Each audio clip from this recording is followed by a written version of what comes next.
Mom's just holding on to it. Don't be so dramatic. Liam said that when I asked about my own bank account, the money was gone, and his mother, Martha, was holding my card. He spoke as if it were a minor inconvenience, as if I had no claim over my own life. That evening, the kitchen was thick with steam. The silver teapot boiled over, water sizzling on the floor, the heat blurring my reflection in the glass. I could hear them in the living room. If she can be deemed incompetent, everything will go into your name. I sat in the dark, my phone in my hand, and pressed record. That file, I named it freedom.mp3. It was the moment I realized I wasn't crazy anymore. I was simply too lucid to keep pretending. The next morning I left that house. Snow blanketed the road, and the car headlights reflected silver like steam. I took nothing with me but that teapot, and one thing I'd never had: the freedom to say no. If you've ever had to make a decision to reclaim who you are, stay with me and hear the rest of my story. Don't forget to subscribe and listen to more stories about women finding their voice in a world that once demanded their silence. It was late afternoon when our car stopped in front of the three-bay wooden house nestled among the pine trees. The sky was gray, and the cold seemed to snake through the seams of my coat. Liam and I were temporarily moving in with his mother, a practical decision, as he called it, to save money for our future home. "Just a few months," Liam said, his hand resting on the steering wheel. "Once we're stable, we'll move out." I offered a weak smile. "I know." Beneath my palm, the cloth wrapped around the silver teapot still felt warm.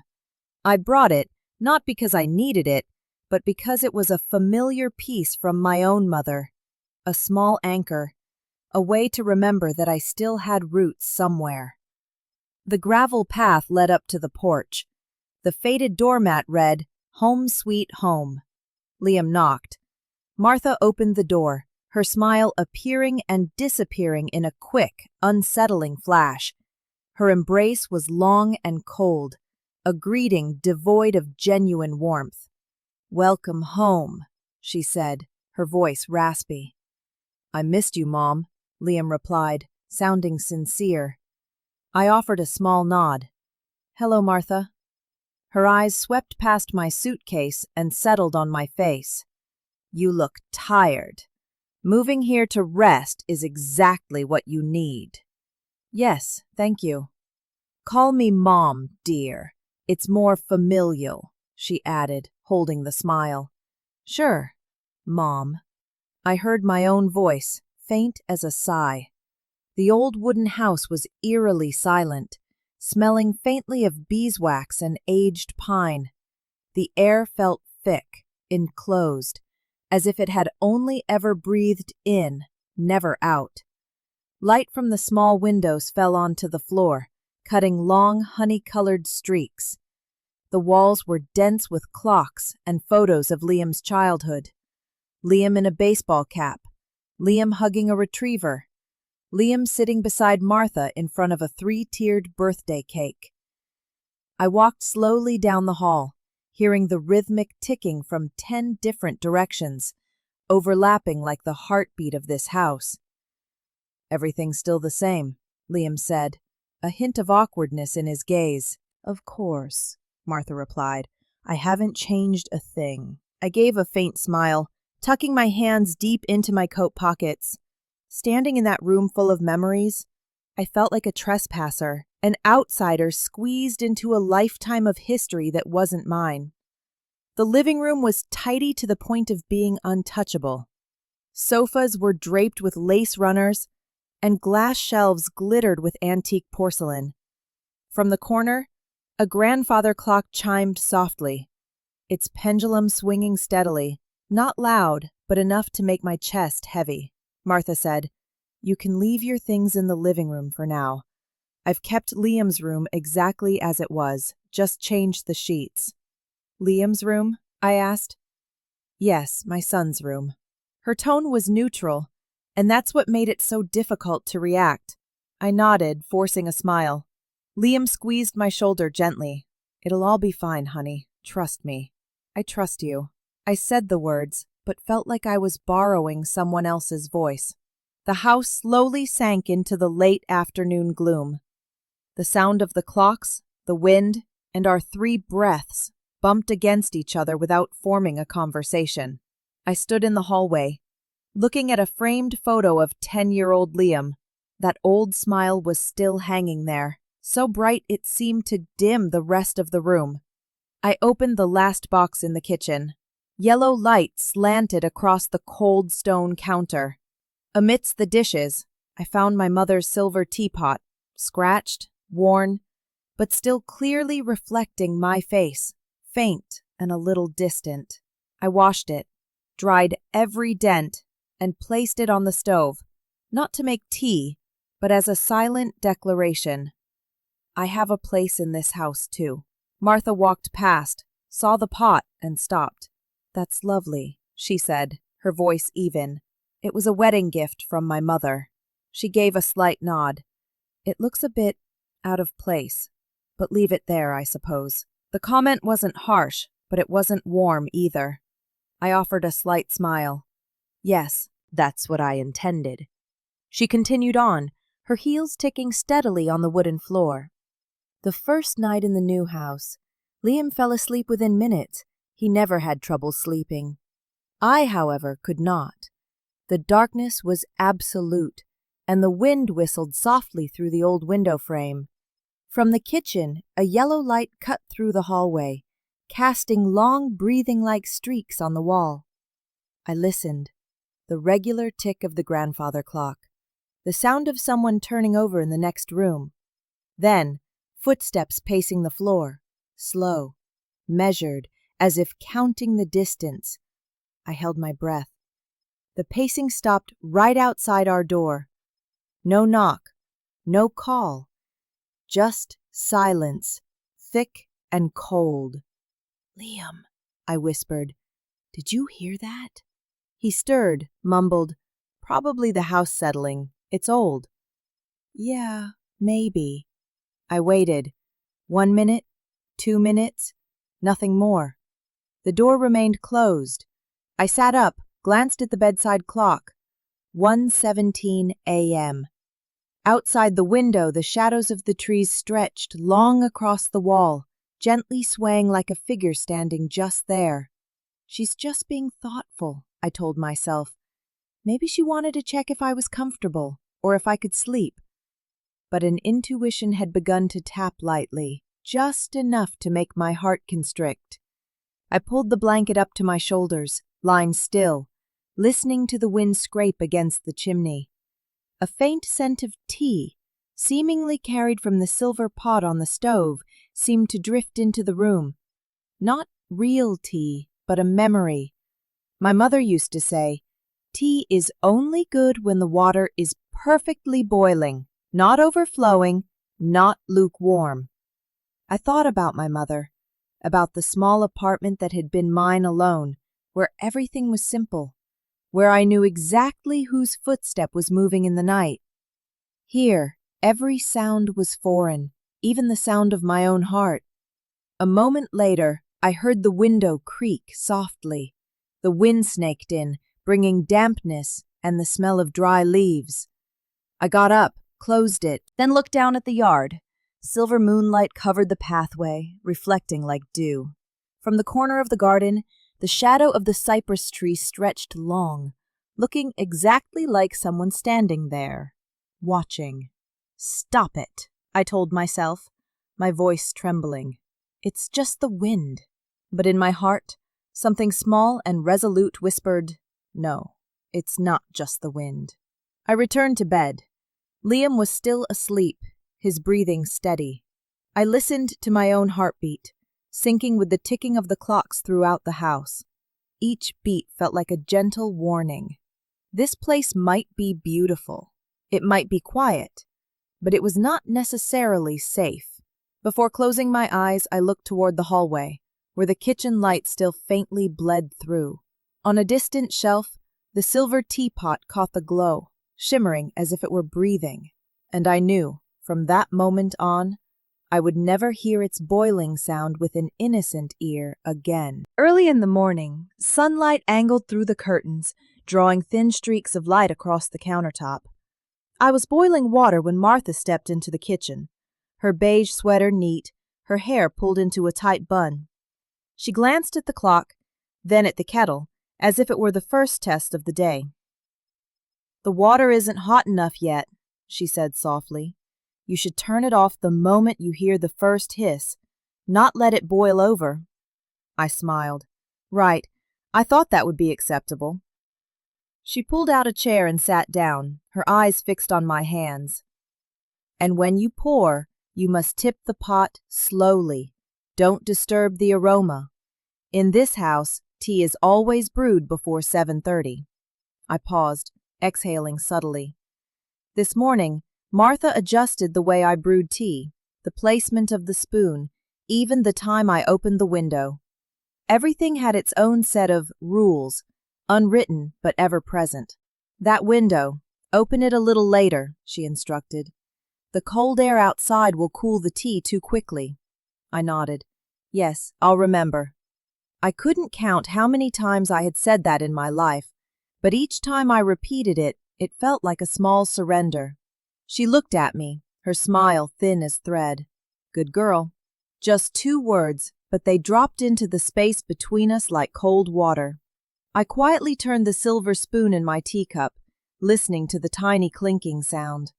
Liam appeared in the doorway, his hair messy, his t-shirt rumpled.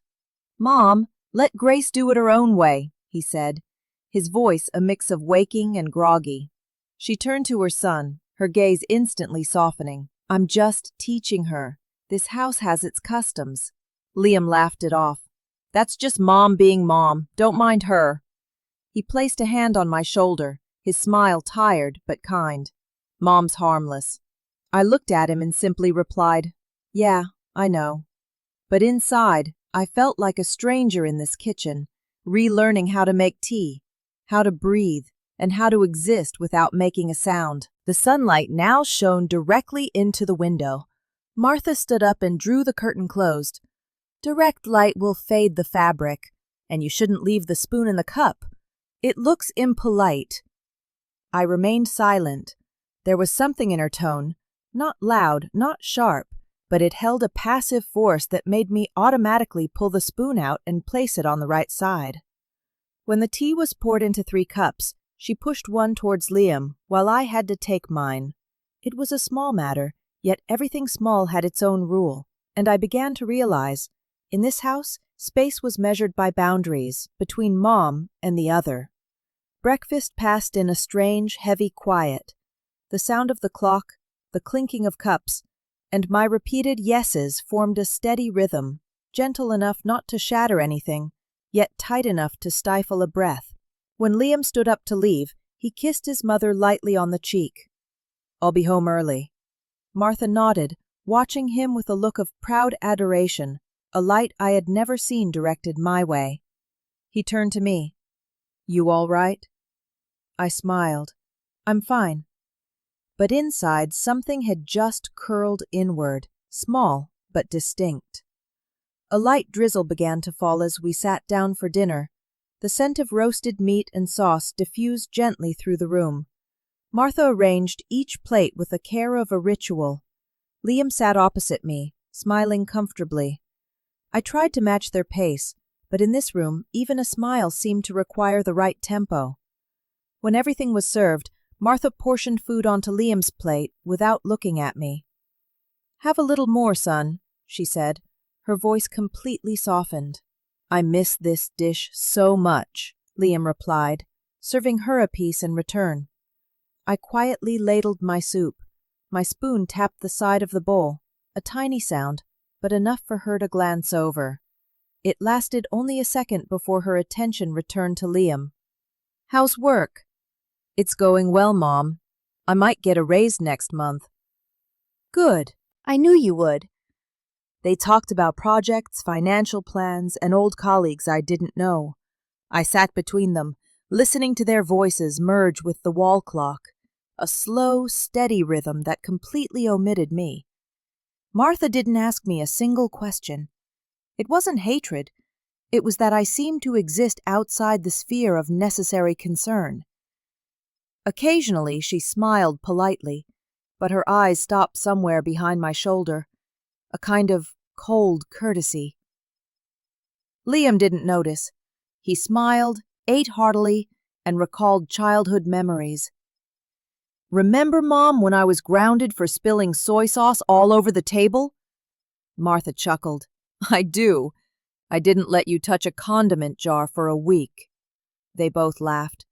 I offered a smile, too, the automatic reaction of a guest at a meal that wasn't truly mine. When clearing the table, I collected the dishes, washed and dried them.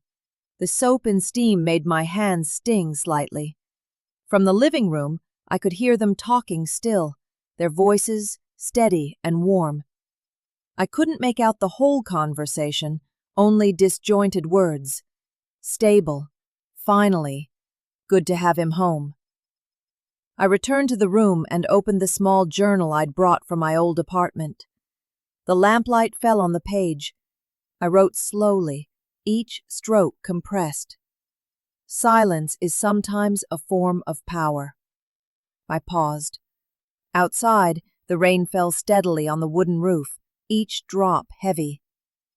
Some battles require no shouting, have no clear winner, only the one who grows more weary. I closed the notebook and sat still. The small room echoed with the ticking of the clock, like the breathing of someone asleep. I looked around. The beige curtain, our wedding photo on the shelf, and the objects that weren't mine, but that I was forced to get used to. Downstairs, I heard the sound of a chair being dragged, a final burst of laughter before everything went silent. A moment later, I heard Martha's footsteps passing through the hallway, slow, certain, and steady. The familiar rhythm of this house. The house had established its tempo, and I was out of sync. Every clock, every curtain, every light had its own operational rule, and only I was off beat.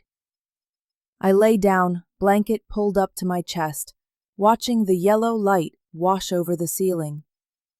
In the dark, I heard the second hand of the clock continuing its journey, a fixed rhythm that would never deviate.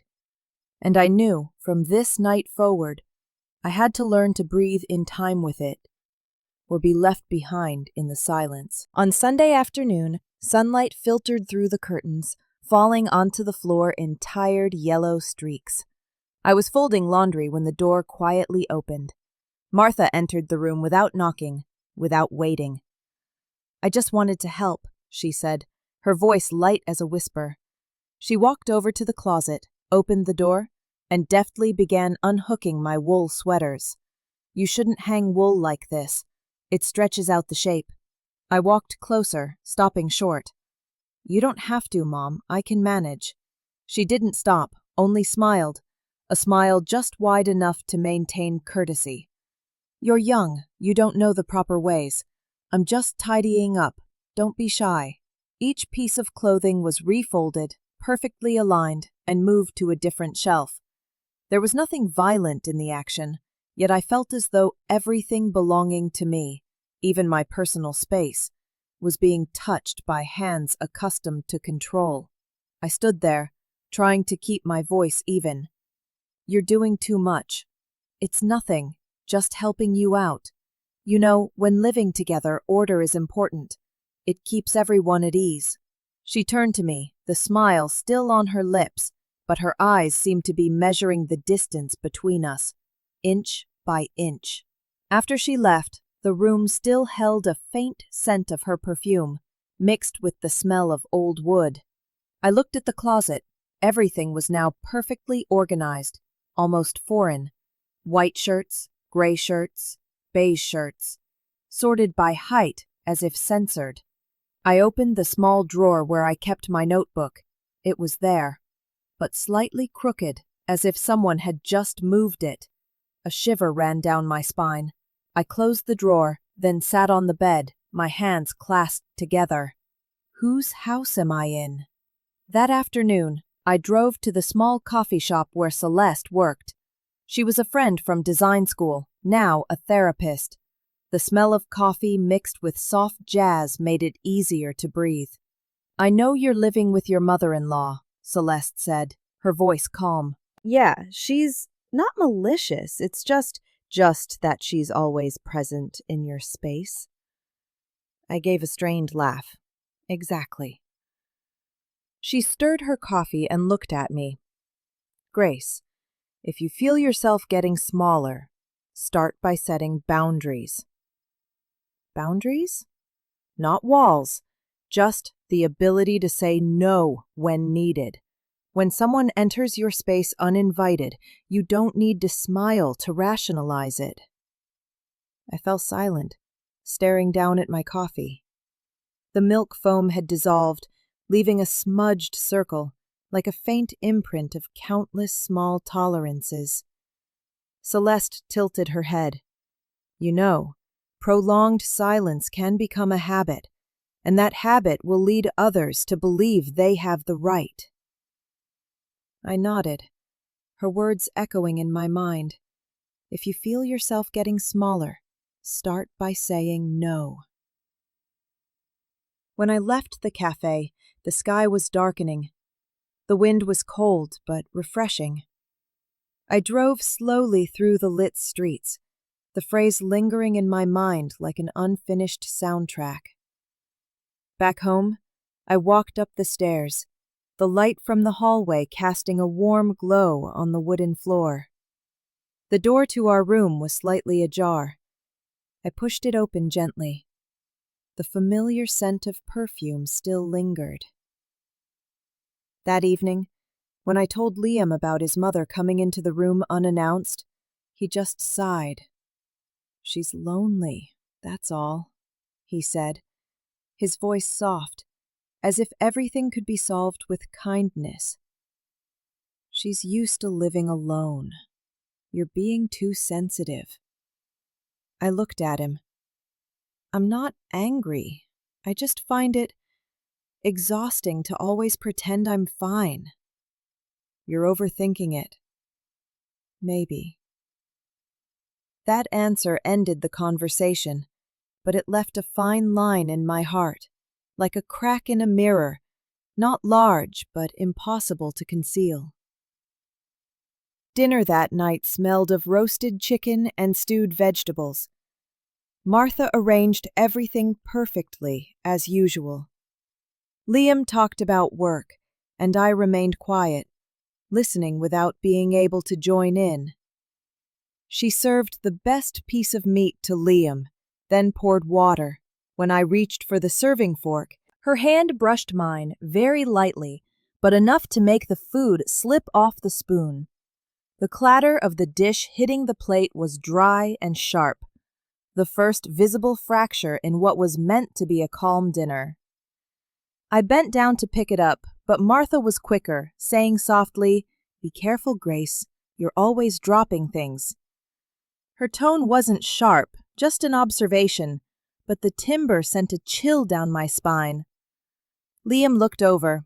"It's okay, Mom. I'll clean it up." "No, let Grace do it.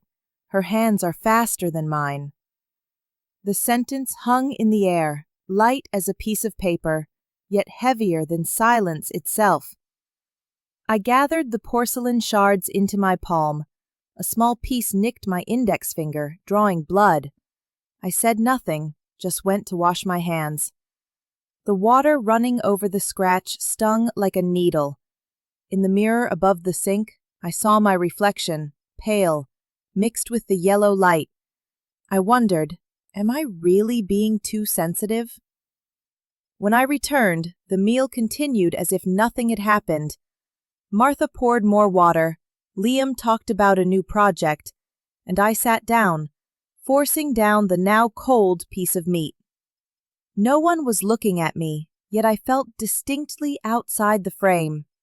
That night, the house was strangely quiet. The clock still ticked, but it sounded distant. I opened the bedside drawer and took out the small brown leather notebook, a birthday gift from Celeste last year. My blue ink pen lay right beside it. I opened the first page and wrote slowly, each stroke heavy with restraint. Day 10 here. Everything is fine, if fine means learning how to be silent. I paused, then continued. Today she came into my room and rearranged the closet. Liam said she's lonely. That might be true, but why must her loneliness encroach upon my breathing space? I recorded every tiny detail to prove to myself that I wasn't crazy. The position of the sweater, the footsteps in the hall, even her gaze when she said, "Good girl." All of it was real. I closed the notebook, placing it on the table, listening to the leather cover gently meet the wood surface. It was a small sound, but it brought a measure of peace. Outside, the wind picked up, seeping through the door crack. The smell of rain and dried leaves mingled, bringing back memories of nights away from this house, nights where no one entered my room but me. I turned off the light, lay down and listened to the clock. Every tick was a reminder. Here, everything that happens is small, but it is far from harmless. The small signals, I thought, are sometimes the way fear finds its path into the heart. One morning, the rain was scattered, tapping a cold, steady, patient rhythm on the wooden roof. I was organizing bills when Martha walked in, a cup of coffee in hand, the faint scent of cinnamon preceding her. "Grace," she said, her voice smooth as counsel. "I think it's time we organized our finances." I looked up. Organized? Yes. You children are young. You don't know how to save. I was an accountant for almost 30 years. Let me help you manage things, for efficiency's sake. She sat down, pulling a pen and a small notebook from her sweater pocket. "How much do you spend monthly on personal costs? I'll write it down." I blinked, unable to speak, when Liam emerged from the hall, hair still wet from his shower. "Mom's right," he chuckled. "She's great at this stuff. I'm terrible with money." Liam handed his mother his bank card, as casually as handing over an old house key. "Here, you hold on to this. It's Grace's and my joint account." Martha accepted it, her eyes placid, as if this arrangement had been settled long ago. I watched the metallic card in her hand, silver, cold and gleaming. In that small moment, I heard something break inside me, a sound as subtle as porcelain glaze cracking beneath the surface. "Are you sure?" I asked Liam. "Of course. Mom's just helping us save. She's just being practical." I wanted to say, "It's our money," but the phrase caught in my throat, heavier than the very air. Martha flipped open her notebook, writing quickly in neat, small script. "From now on, I will track the essentials: groceries, utilities, gas, and the savings portion for your future home." She paused, looking at me. "Can you give me this month's bills, dear?" I placed the stack of papers on the table. "Yes, I'll bring them up later." "Good. Order helps prevent confusion." I remained silent, but a deep heat flared inside me, a soundless sensation, spreading like fire beneath the skin. Why didn't I react? Perhaps it was Liam's smile, or Martha's utter composure, or simply that I had grown accustomed to enduring in silence. Martha stood up, resting a hand on my shoulder, a light touch, but enough to momentarily stop my breath. "Don't feel offended, Grace. Family is about sharing responsibility, isn't it?" "Yes." "Good girl." I watched her walk away, the pale beige of her sweater fading into the hallway. Liam was tying his shoes, whistling habitually. "Don't worry," he said. "She's just helping us out temporarily. Mom always has her reasons." I looked at him and nodded gently. "I know." But in my heart, all their reasons seemed to be piling up, like the fine dust clinging to every surface of this house. Harmless, yet utterly inescapable. After breakfast, I stood by the window, looking out. The rain still fell, reflecting light in silver streaks. In the kitchen behind me, I heard Martha put something away in a drawer, a light clink of keys. A tiny sound, but I recognized it as the metallic scrape of the bank card. I touched the cold glass. A drop of water fell from the roof ledge, dissolving instantly on my fingertip. Something inside me had shifted, as if in this house someone had subtly rotated the compass of my life, and I was no longer sure of my direction. That afternoon, I checked our account online. The website flashed a red notification, access denied. I tried again and again, the same result. I went downstairs to the kitchen where Martha was wiping the counter, her movements slow, as if even time in this house belonged to her. "Mom!" I tried to keep my voice light. "I was going to pay a few bills, but I can't log into the account." She looked up, completely unfazed. "Oh, I'm holding on to it. Don't worry." I stood still. The answer was so simple it was almost absurd. Holding on to it? Yes, I transferred the login information to a new management system for convenience. "I'm just tidying up. I won't touch your money." She smiled, her eyes soft, like someone reassuring a child who has just broken a dish. "It's all for your future. You can trust me." I wanted to say, "But it's my account," but her voice was too smooth, like velvet draped over the truth. I fell silent. The clock chimed 4, dry, echoing, and cold. She turned back to wiping the counter, not looking at me again. The conversation ended without the need for a period. That evening, I sat in the room, looking at a new text message from Celeste. She replied after I briefly described the day's events. "Grace, control of the money is the final way to control the soul." I reread it several times.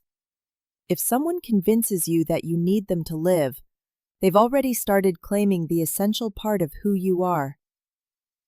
The phone screen cast a blue light on my hands, a light that felt cold and solitary. Outside the door, Martha's footsteps sounded once, then stopped. I could hear my own pulse merging with that sound, slow, steady, and mixed with fear. I thought about my mother's past advice. When someone touches your wallet, they're touching your self-respect. Back then I had laughed, not understanding. Now, the words felt newly typed inside my chest. I walked out to the hallway. The kitchen light still spilled faintly from downstairs. On the counter, the bills I had collected over the past few weeks were gone. The old drawer where I kept my notes was also empty. I stood silent for a moment, listening to the soft hum of the refrigerator, the tick of the clock, every small sound echoing like evidence. In the hallway mirror, I saw myself, hair loose, face unfamiliar, my gaze uncertain. Something had just been taken without anyone signing for it. Late that night, Liam returned. I recounted the incident. He only said, "You're misunderstanding Mom's intentions. She wants to help.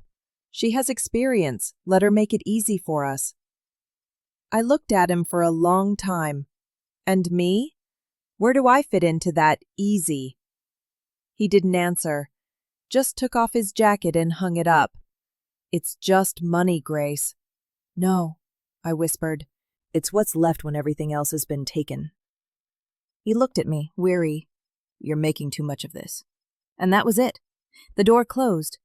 The wind outside the porch sighed through the crack, hissing like a taut wire. I sat down on the edge of the bed. The hallway light angled through the door crack, dividing the room. One half bright, one half dark. I realized I had crossed that threshold, no longer a wife building a home, but a hired help within my own marriage. I gathered the few remaining documents, placing them in the drawer. My hands were shaking. Celeste's quote rang in my head, steady and clear. "Control the money, control the mind." I let out a slight laugh, not from humor but from fear, afraid that I had understood too late. Monday morning, the sky was a solid gray, and the rain fell softly, like a constant whisper. I was folding a blanket when the phone rang. The screen showed an unfamiliar number, and the voice on the other end was placid. "Mrs. Holloway, this is Northview Bank. We're calling to confirm the closure of your account." I froze. "I'm sorry, what did you say?" "Yes, the joint account held by you and Martha Holloway was requested to be closed this morning. The remaining balance will be transferred to a trust account in her name." I stood still, gripping the phone tightly. "I did not submit that request." The clerk's voice remained steady. "The request came from the joint account holder, Mrs. Martha Holloway. All procedures have been completed. We are simply calling to confirm with you." A bead of cold sweat trailed down my spine. I looked out the window. The rain was still falling, each drop small and sharp as a needle. "I need to review the paperwork," I said, my voice hoarse. "I will come to the branch." "Certainly. You are welcome to visit any time during business hours." I hung up. The sound of dishes still clattered from the kitchen downstairs. Martha was washing up, humming a quiet old tune. Liam had already left for work. I looked down at my hands. They were shaking, despite the lack of cold. Northview Bank was only a 10-minute drive away. I sat behind the wheel, listening to the windshield wipers scrape against the glass, the rain tapping a rhythm like a question repeating endlessly. Why? When I walked into the branch, the air conditioning was cold and dry. The teller smiled, her eyes professional. "Hello, how may I help you?" "I'm Grace Holloway. I received a notification that my account was closed, but I didn't initiate it." The young woman looked at her screen, typed a few lines, then nodded. "Yes, a request to close the account was submitted at 9:02 this morning. It clearly states the requester was Mrs. Martha Holloway, the joint account holder. She doesn't have the right to do that without my consent." On the system, the request was verified with a signature. She printed a document and placed it in front of me. I looked down. On the paper, my signature had been forged. The script was curved and even, but lacked one small detail. The underline beneath my name, which I always slanted to the right, was here straight, neat, and decisive. I stared at it for a long time, my chest tightening. This is not my signature. "You may file a complaint," the clerk said, her tone gentle, slightly apologetic. "But because the account was jointly held, the bank can only temporarily halt the transfer of funds for 48 hours, unless there is a court order." I sat down in the waiting area, clutching the paper. Outside the window, people walked by in dark raincoats. Everything looked so normal it was nearly cruel, as if the world was still spinning correctly, and I was the only one falling out of my orbit. Another employee brought me a cup of coffee. "Are you all right?" "No, but thank you." She nodded and left. I took out my phone, snapped a picture of the document, and sent it to Celeste with a short text. She signed it. There was no immediate reply. I sat there, listening to the steady hum of the air conditioning, the smell of new paper mixed with cold coffee. The paper in my hand trembled slightly, not from the air, but from the silent anger I was trying to contain. Before leaving, I turned back and asked the clerk quietly, "If someone forges a signature, doesn't that require proof?" "Yes, but that takes time and evidence." I nodded, tucked the paper into my bag, and walked out. Outside, the rain had not stopped. I opened my umbrella, walking through the silver curtain of water. Each raindrop hitting the umbrella sounded like small pieces of metal falling onto the pavement, scattered, cold, and precise. I left the bank, my hand still gripping the paper until it was wrinkled. The rain lashed sideways. The wind struck my face. But I didn't shield myself. My palms were freezing, shaking slightly with every step. Cars sped past, splashing white wakes. All I could see was the endless gray of the sky, the road, and myself. Sitting back in the car, I let go. The paper fell onto the passenger seat, one corner damp. I looked at the forged signature, a wrong version of myself, and a sense of emptiness rose like a dense mist. Everything, it seemed, had been taken with valid paperwork and a slight smile. This wasn't a misunderstanding, nor was it overbearing care anymore. Celeste's voice echoed in my head. Control the money, control the mind. I whispered, almost soundlessly, this isn't interference. This is seizure. The sentence echoed in the car, hitting the wet glass, and then disappeared.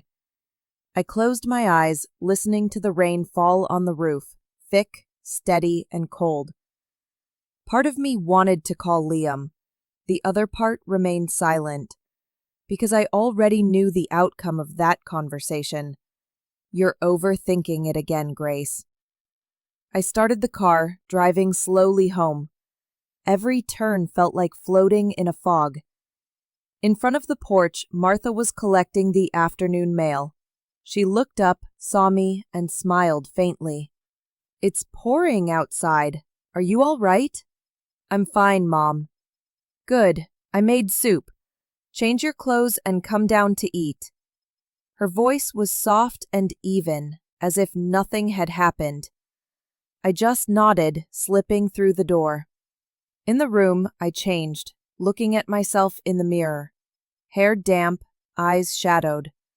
The person in the mirror wasn't quite me. It was someone learning to live with the shape of endurance. I took off my wedding ring, placed it on the table for a moment, then put it back on, as a reflex. Downstairs, the clatter of a ladle against a pot echoed. I walked down. Steam from the soup filled the air. Liam was home, washing his hands, smiling at his mother. You're home early, I said. Yeah, too much rain. Mom made your favorite chicken soup. Right, I replied shortly, my voice dry. Martha poured more water into the pot, saying steadily, See, it's best when the whole family is together. Liam wrapped his arm around my shoulder. See, everything's fine. I nodded, unwilling to speak. His hand was warm, but the warmth no longer reached inside. Dinner was quiet. Everything seemed in its right place. The bowls, the spoons, the words, the smiles. Only I was out of step. I didn't tell Liam, didn't say anything. I just silently ate dinner, my movements so familiar they were automatic. Every time the ladle hit the bottom of the pot, my hand trembled slightly, spilling a few drops of soup onto the counter. Martha noticed, saying softly, You should rest early. You look tired. I will.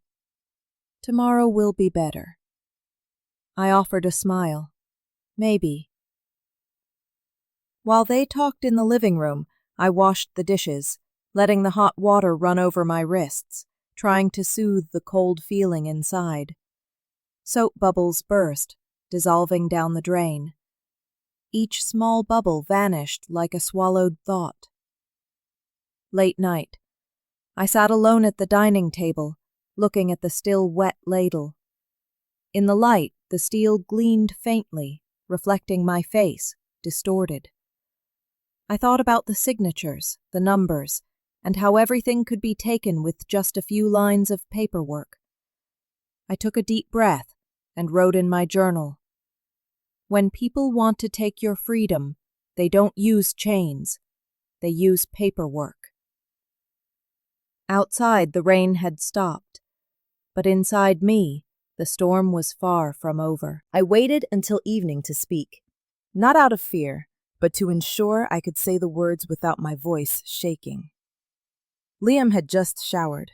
His hair was still damp, and the familiar scent of pine soap filled the room.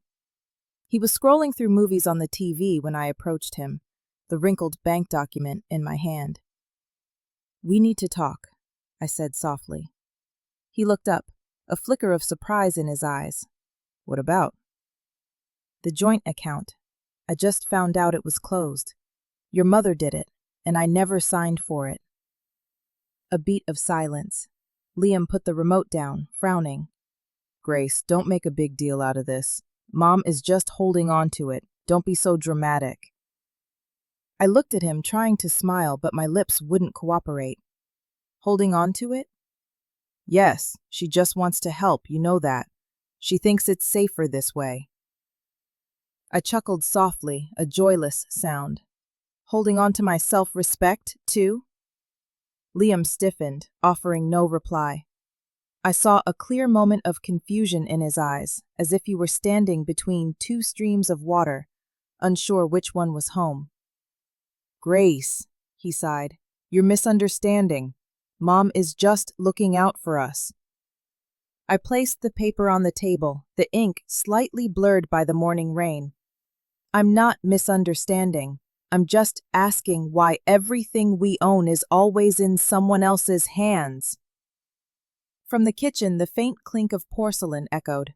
I knew Martha had heard. A moment later, she walked in, a dishcloth still draped over her shoulder. Is there a problem? Liam quickly intervened. It's nothing, Mom. We were just talking about the account. She looked at me, her eyes terrifyingly calm. I know you're worried, Grace, but in this house, the person who holds the money needs to have experience. And what is the person who doesn't hold it called? I asked. Protected. Protected from what? She paused, then spoke, her voice light and cold. Women shouldn't handle money. The room went silent, save for the heavy, rhythmic ticking of the grandfather clock. I looked at her, wanting to believe I'd misheard, but her gaze was unwavering, asserting a natural law. Liam interjected, trying to mediate. Mom, please, don't talk like that. It's not wrong, she countered. It's just the truth. Women shouldn't have to worry about such heavy things. Men are born to carry the burden. I turned to Liam. What do you think? He was uneasy, his voice subdued. You know how Mom is. She doesn't mean any harm. No bad intentions, but actions. And actions are real. Martha smiled faintly, almost pitying. Grace, don't make things difficult. In this house, all I want is order. And order requires someone who knows how to keep it. I replied, my voice raspy. What you're keeping isn't just money, it's power. Liam stepped closer, placing a hand on my shoulder, gentle but firm. Enough. You're making a mountain out of a molehill. I shrugged his hand off. If our money, our privacy, and our trust can all be taken, this was never a molehill. No one spoke again. The clock counted out the strained silence. Martha turned away, just enough for me to see the slightest upturn of her lips, a near triumphant smile. And Liam, he looked at me with a mix of affection and exhaustion, like someone wishing to withdraw from a fight without knowing which side was right. I turned, walking towards the window. Outside, the rain began to fall again, the drops hitting the glass like thin warnings. My reflection in the window was small, fading in the yellow light. That night's dinner began with familiar motions, bowls set on the table, knives gently meeting plates, the scrape of chairs. The smell of stewed meat spread, thick and sweet, but the atmosphere was dense, heavy like smoke. Dinner descended into silence, the clock's ticking becoming deafening. Every beat was like a knuckle rapping against my sternum, steady and cold. Liam ate slowly, his eyes fixed on his plate. Martha served him food, placing it in his bowl. Eat up or it will get cold. I watched the scene, seeing the invisible boundary clearly manifest between them and me. A thin line, but sharp as a razor. No one spoke another word. The sound of silverware was the only noise, piercing the silence like metallic strikes against the core of my patience. I wanted to stand up, to speak, to yell. but the only thing I did was reach for the water pitcher, slowly pouring tea. Steam rose, opaque white, diffusing the yellow light and clouding the kitchen. I kept pouring until the boiling water overflowed onto the table, running down the wooden edge, dripping onto the floor. No one stopped me. Liam glanced up, started to speak, then stopped. Martha frowned slightly but remained silent. I sat still, watching the water spread, forming a small, shimmering pool on the tabletop. The scent of green tea mixed with damp wood rose, acrid, slightly bitter. "Grace," Liam said, his voice low, "the water is spilling." "I know," I replied, my voice even. I didn't wipe it, didn't stop. Just watched the steam coil upwards, dissolving into the light. The vapor coated everything, the cups, the table, my hands, and then my face in the kitchen mirror. In the steam, I saw my reflection disappearing. I didn't know when it started, but everything in this house had a way of slowly erasing my trace. My voice swallowed by others' conversations. My decisions replaced by the reason of, for the best.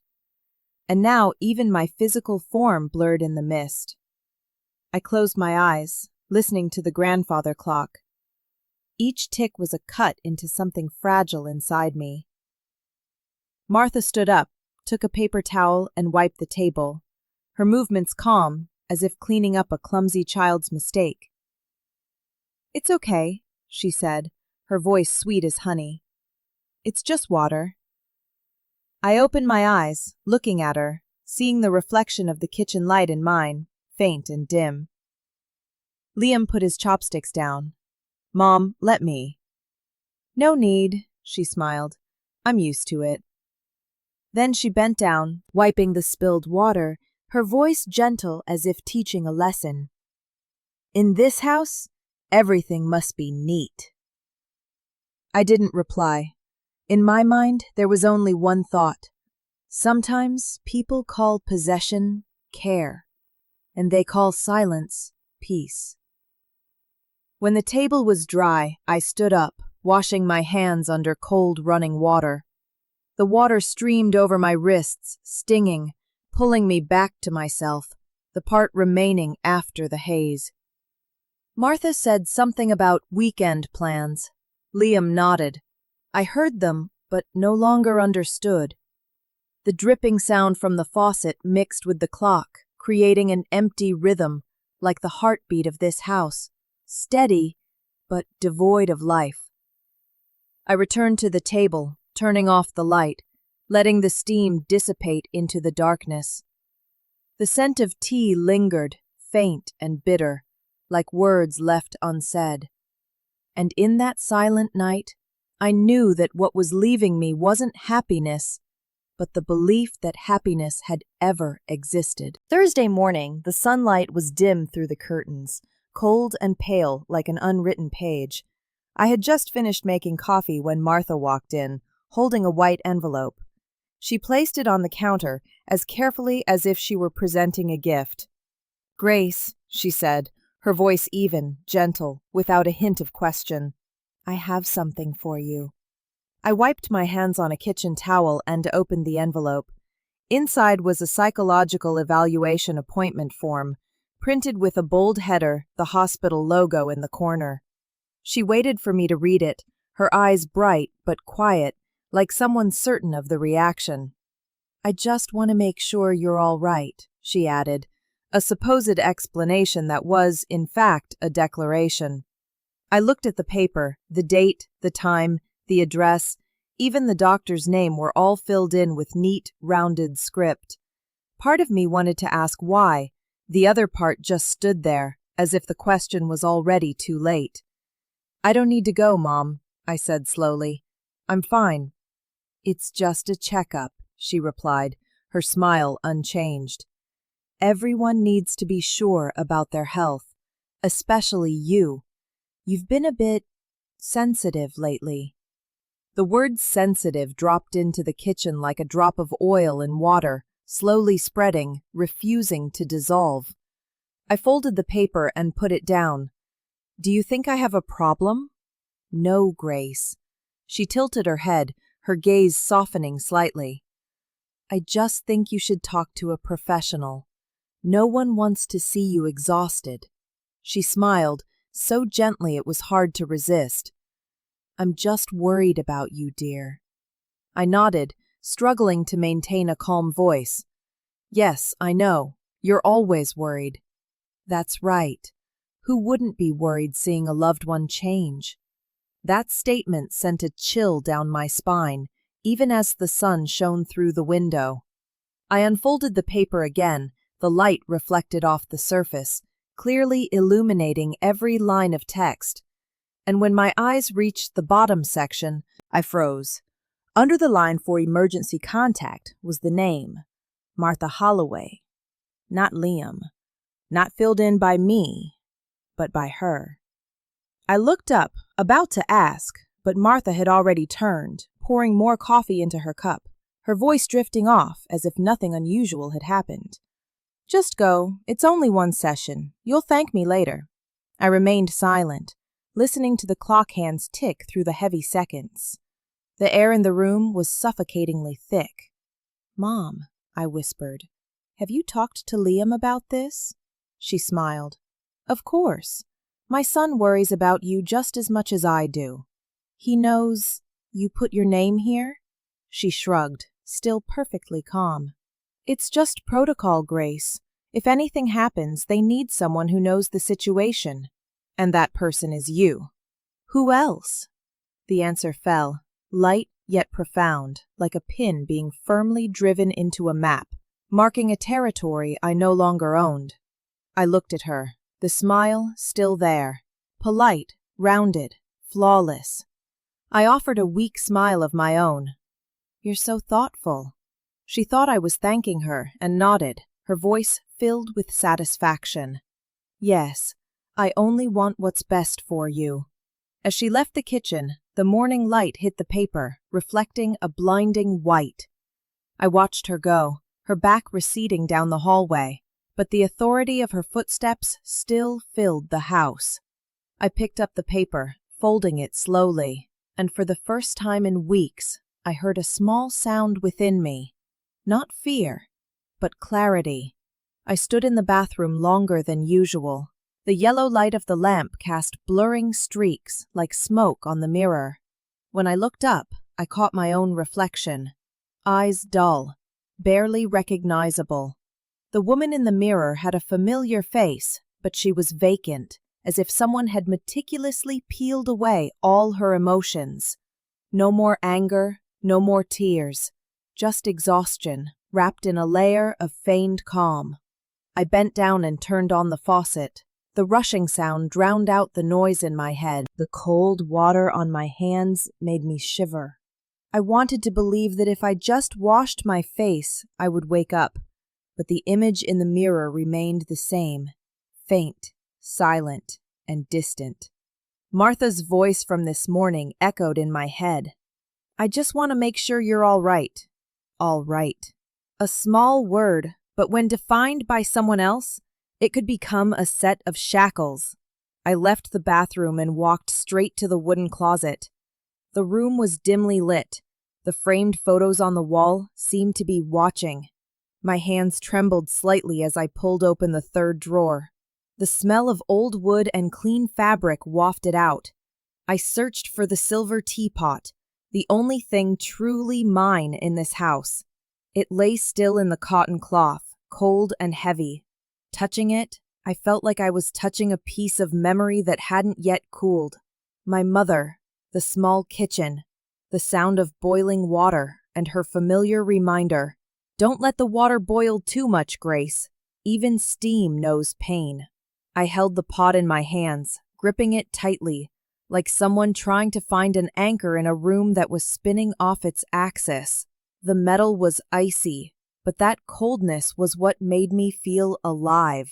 I placed it on the table, my fingers tracing the old scratches. Each scratch felt like an eroded memory, durable, but never healed. I sat down by the bed, the light piercing the curtain, casting long streaks across the floor. Everything was so silent I could hear my own heartbeat.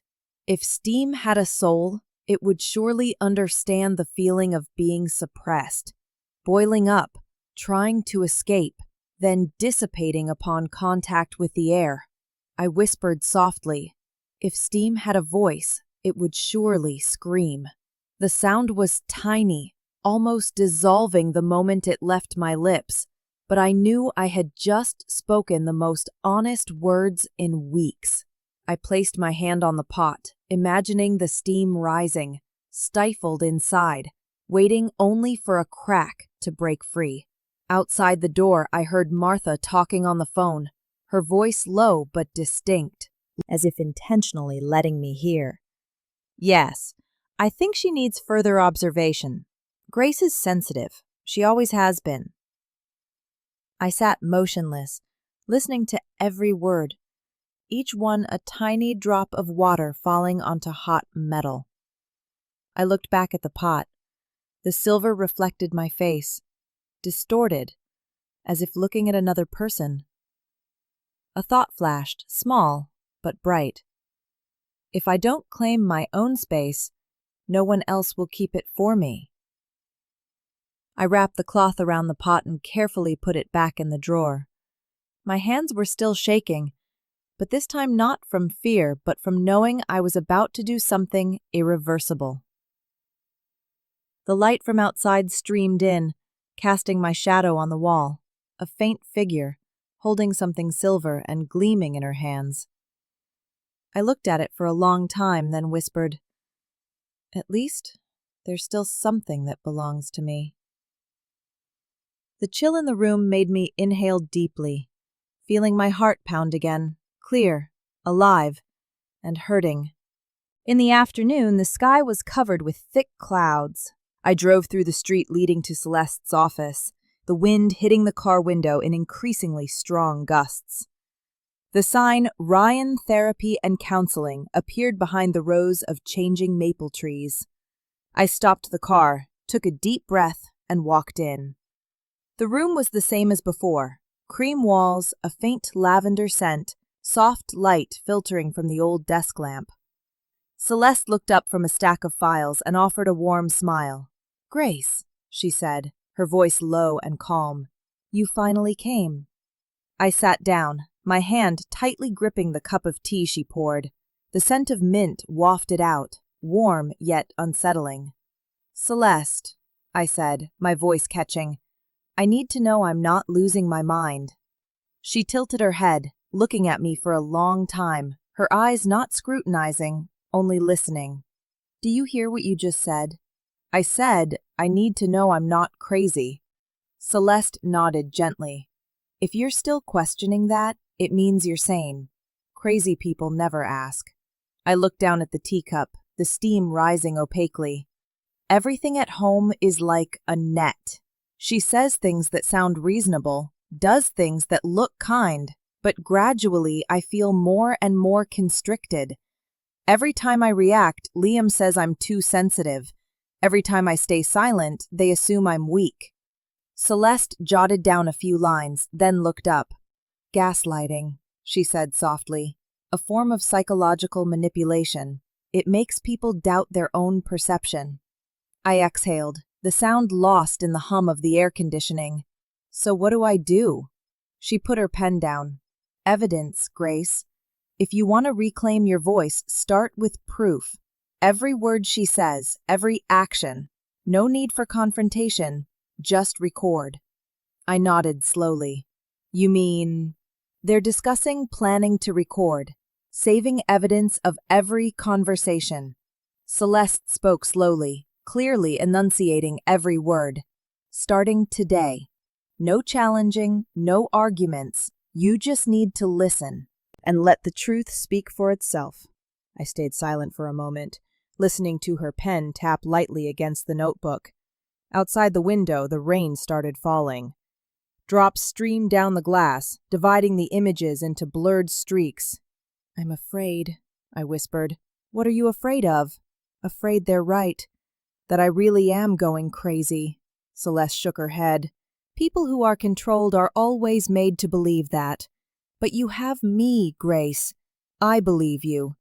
And you need to start believing yourself. I looked around the room.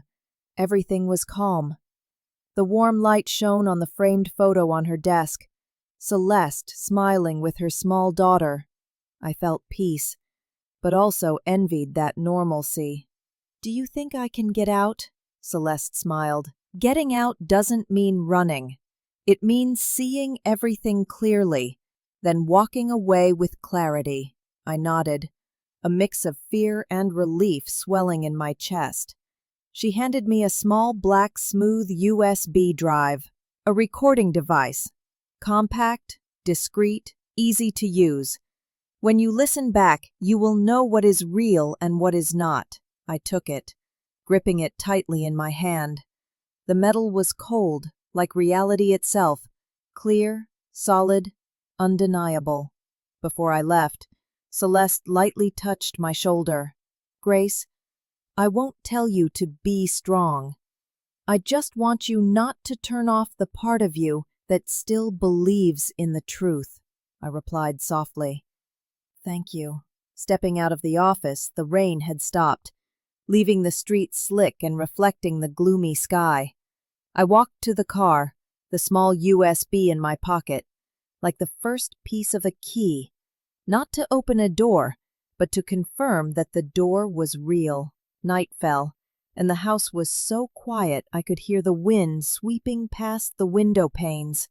I sat in our room, the USB drive Celeste gave me resting in the drawer, the small desk lamp flickering softly on the wall. Liam hadn't returned.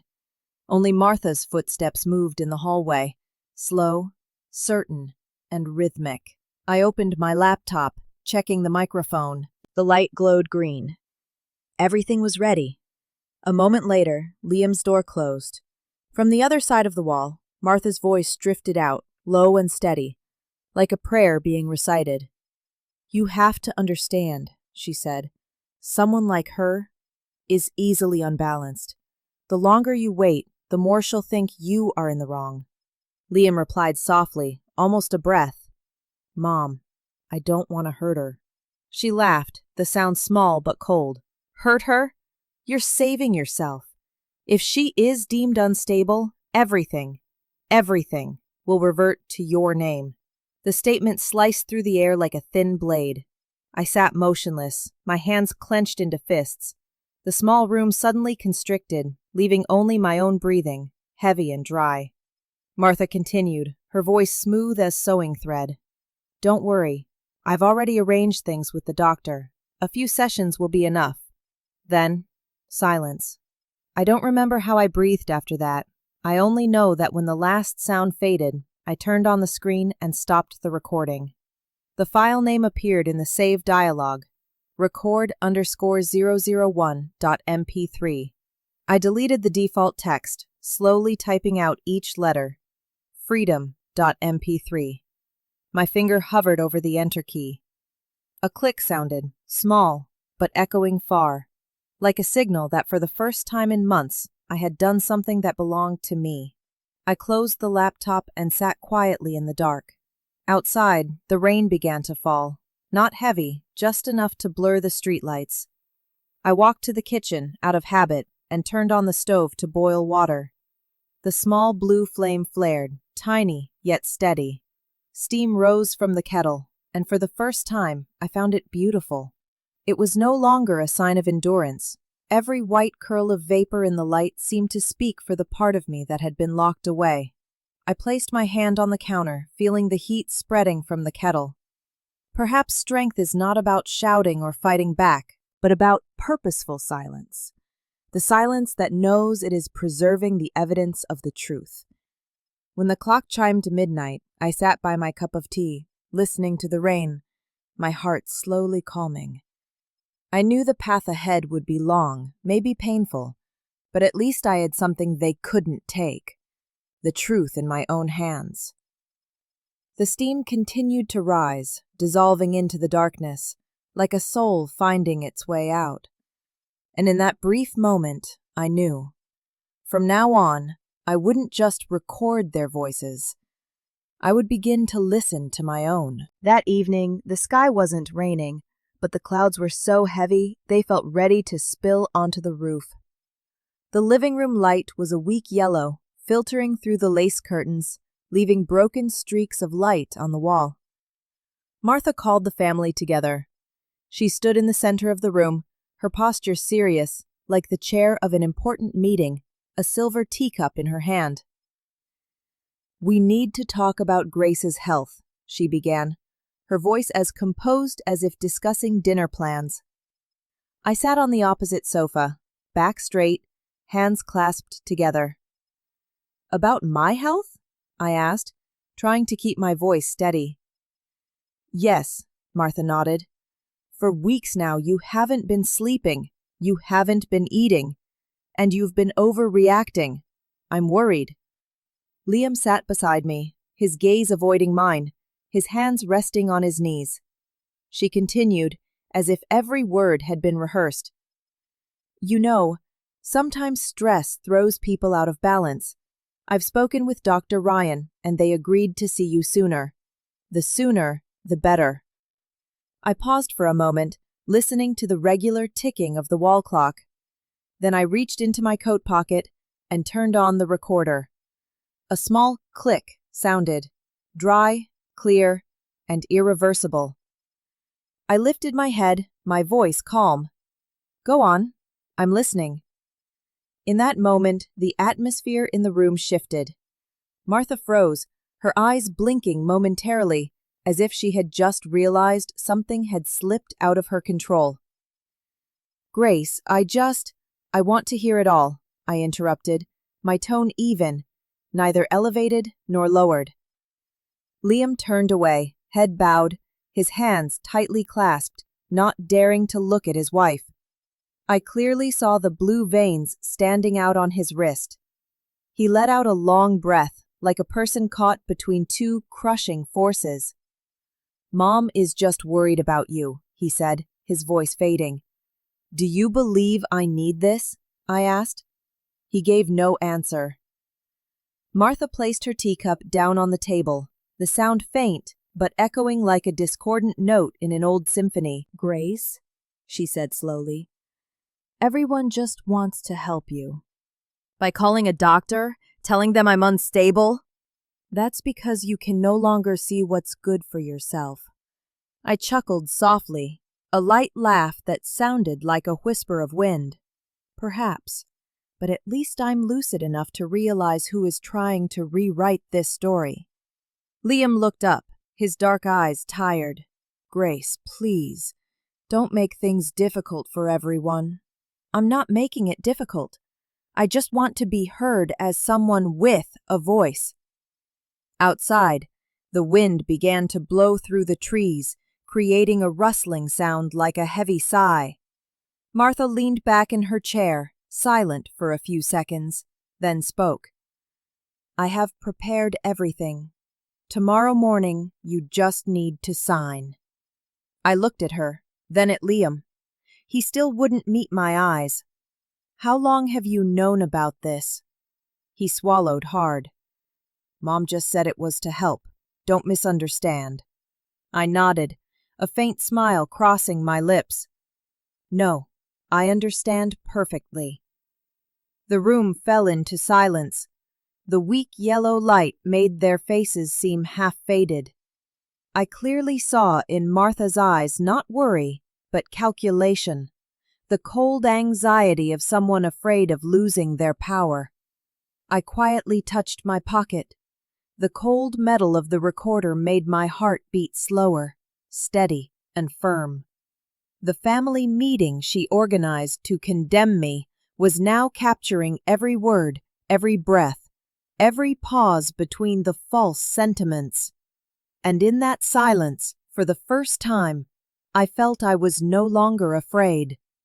Martha slowly stood up, her figure small but casting a long shadow on the wall. The wind outside the window blew harder, making the curtains sway gently. She looked at me, her eyes no longer those of a worried mother-in-law, but of a judge about to pass sentence. "You are hurting this family." Her voice was calm, but beneath the calmness was an absolute command. I looked straight into her eyes, unwavering. This family was hurt a long time ago. No one just had the courage to say it. Grace, Liam interrupted, his voice trembling. Can you stop? Mom is just— No, Liam. I cut him off, my voice low and clear. Not just. It's intentional. The air in the room felt thick and compressed. I clearly felt my own breathing, rapid but steady. I pressed the pause button on the recorder, then looked at Martha. Do you want to listen back? Every word, every sentence you just said about me, I have it saved. Martha stiffened momentarily, but only for a second.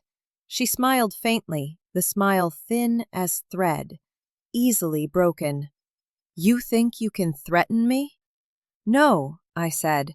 I'm not threatening anyone. I just won't allow anyone to harm me anymore. Liam turned his face away, covering half his forehead with his hand. God, please. I didn't look at him. I only saw Martha, the woman who once said she loved me like a daughter, now looking at me with the eyes of someone about to lose her property. She advanced, placing her hands on the table, her voice dropping lower. You don't understand, Grace. A family needs order. When you break it, everything collapses. No, Mom, I replied. What's collapsing isn't because I spoke up, but because it was rotten long before.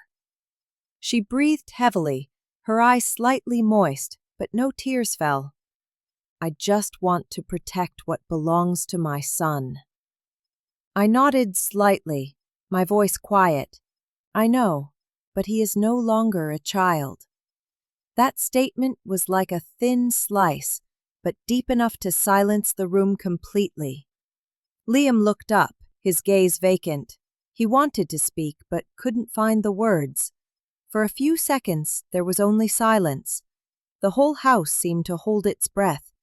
The pendulum clock on the wall, the one that had ticked steadily for years, suddenly stopped. I clearly heard the iron hand halt in midair, as if time itself chose to take my side.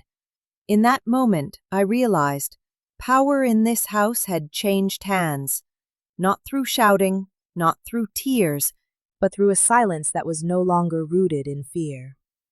Martha stood still, saying nothing more. The yellow light reflected on her face, revealing lines of profound fatigue. She moved away from the table, slowly turning toward her room. Liam watched her, then looked at me. You just made everything harder, I replied, my voice soft, almost a breath. No, I just made everything real. He didn't react. Martha's door closed, the sound of the latch clicking softly, the final, distinct sound of a battle no one wanted to name anymore. I turned off the recorder, leaving it on the table, its small light still blinking red. Outside, the wind ceased, and the house fell into a strange tranquility, a stillness that was not threatening, but liberating. I looked around. Everything was the same, the table, the chairs, the framed photos of young Liam. But something had changed. Perhaps it was in my gaze. Perhaps it was in the way this house heard my voice for the very first time.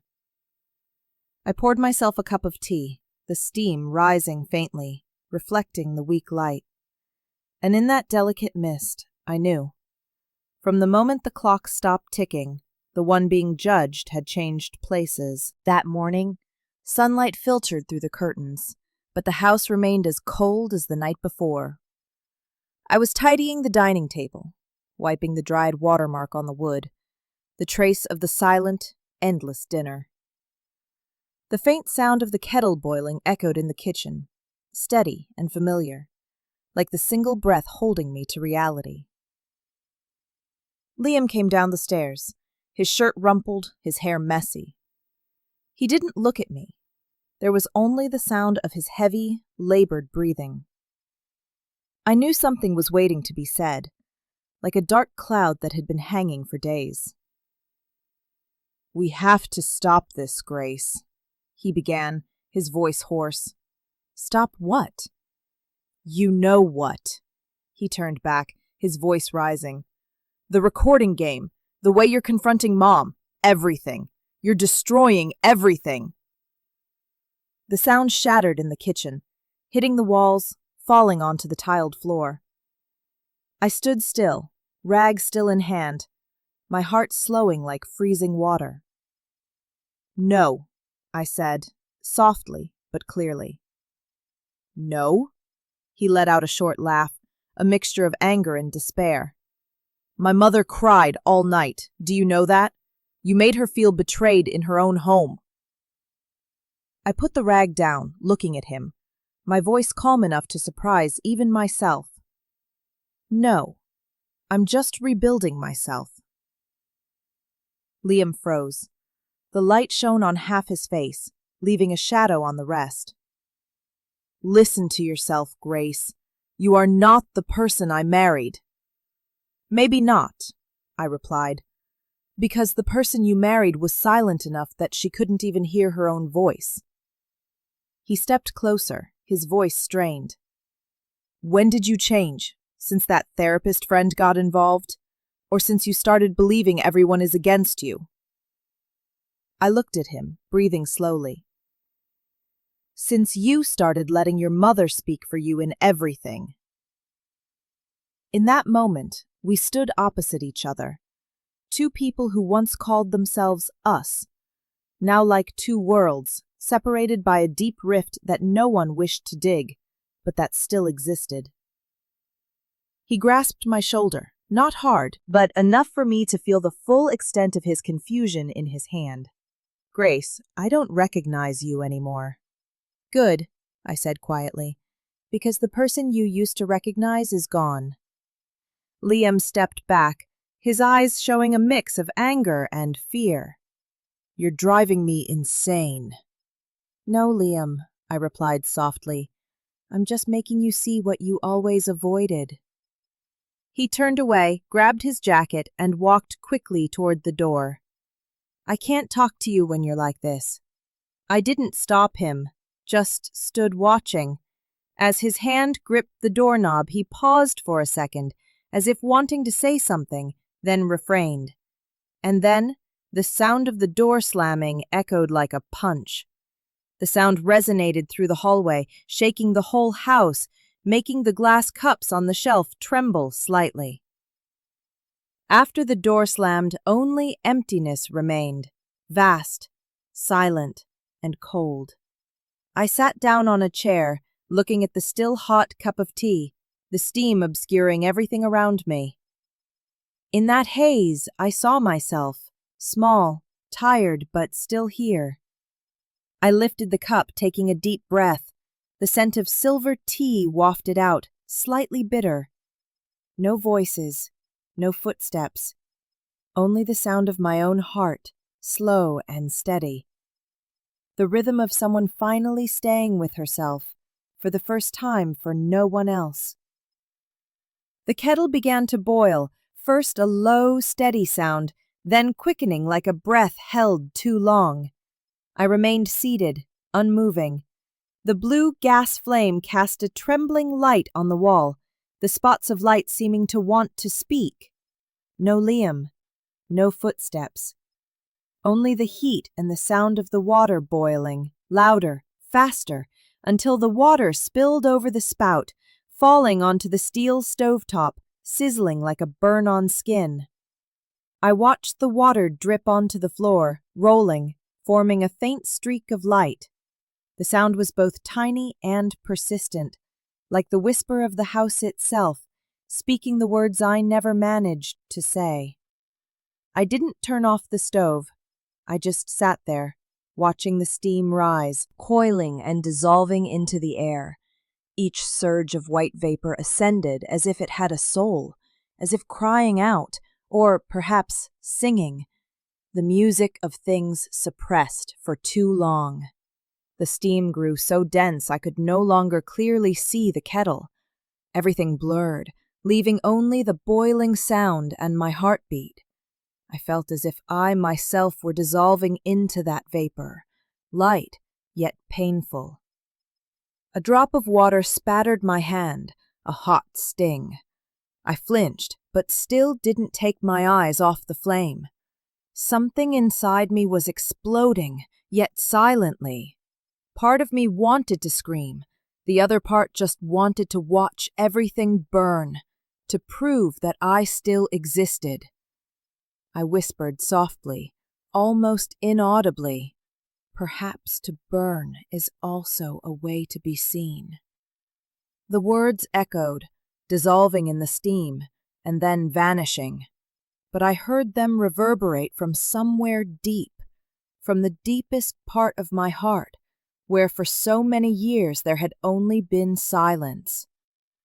The flame continued to burn. The steam enveloped me like a curtain, warm yet cold, heavy yet light. I closed my eyes, imagining my mother sitting in her old kitchen corner, her hand resting on the kettle like this, but her face much calmer. When I was little, I once asked, "Mom, why do you always let the water boil until it spills?" She smiled and replied, "Because then the water is truly free." Now I understood. Freedom sometimes doesn't begin with an open door, but with a crack, where the steam is allowed to escape, if only once. The boiling sound slowly subsided, leaving a faint hiss like the kettle's final breath. I turned off the stove. The heat filled the space, hazy like mist, concealing the things I no longer wished to see. The wedding photo, the ceramic cups, the tablecloth my mother-in-law had chosen. I bent down, taking a rag to wipe the watermark on the floor. Every drop of water cooled quickly, like tears that didn't have time to fall. When I looked up, the clock on the wall read 10 o'clock. The house was silent, utterly. I stood up and opened the window. The night air rushed in, cold and clean, carrying the scent of freshly extinguished tea smoke. The lingering steam around the stove reflected the yellow light, shimmering like ash. And in that moment, I knew. I had just burned away not only a morning, but the old self within me, the self that had kept me captive for so many years amidst voices that weren't my own. I touched the side of the kettle, still warm, and put it back on the shelf. Its silver light reflected on the wall, shimmering like a reminder. Sometimes, to be seen, you must dare to dissolve. The morning was gloomy, covered in a thick layer of fog that made everything look as though it were submerged in an unshed dream. I walked down the stairs, my shoes making a soft sound on the wood floor. There was no smell of coffee, no sound of the radio as usual. The house was so quiet I could hear myself breathe.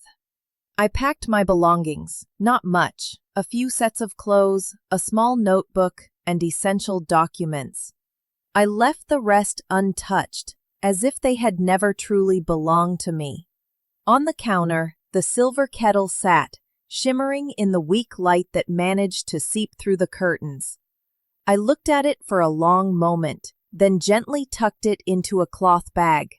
My hand briefly touched the side of the kettle.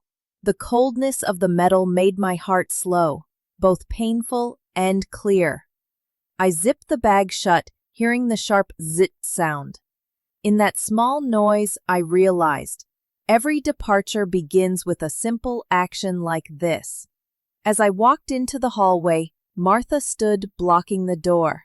She was wearing a gray cardigan, arms crossed over her chest, her face devoid of its usual gentle demeanor. "Are you really leaving?" Her voice was low, a mix of surprise and subtle contempt. I nodded. Yes.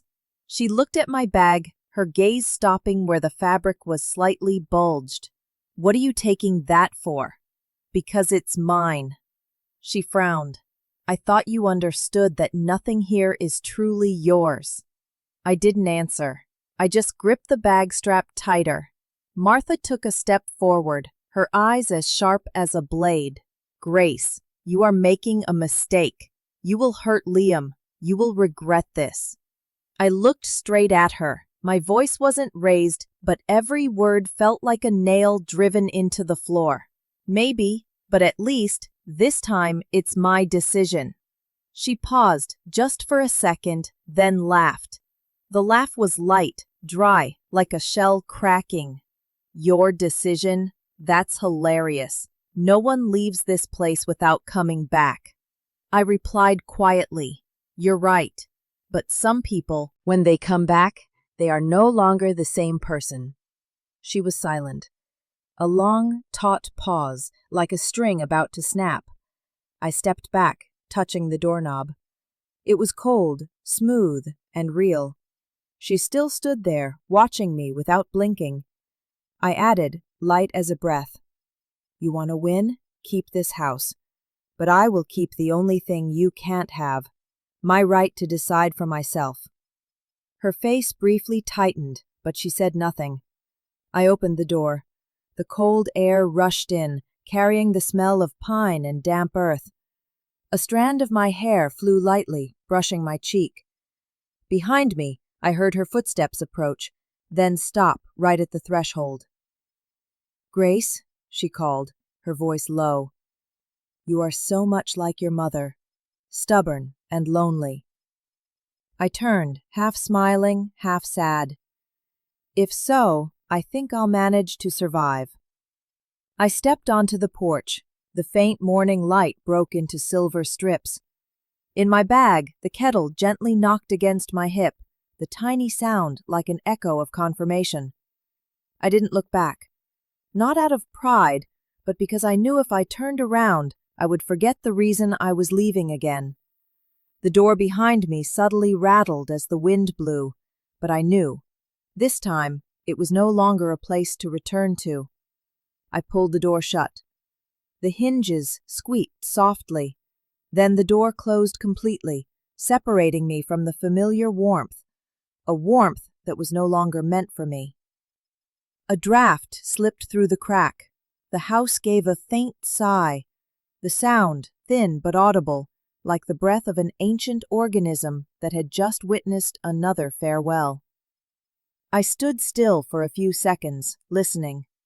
There was no call, no chasing footsteps, only the wind, and that strange silence was the answer. As I walked down the steps, snow began to fall, tiny, fine flakes, dusting the railing and my shoes.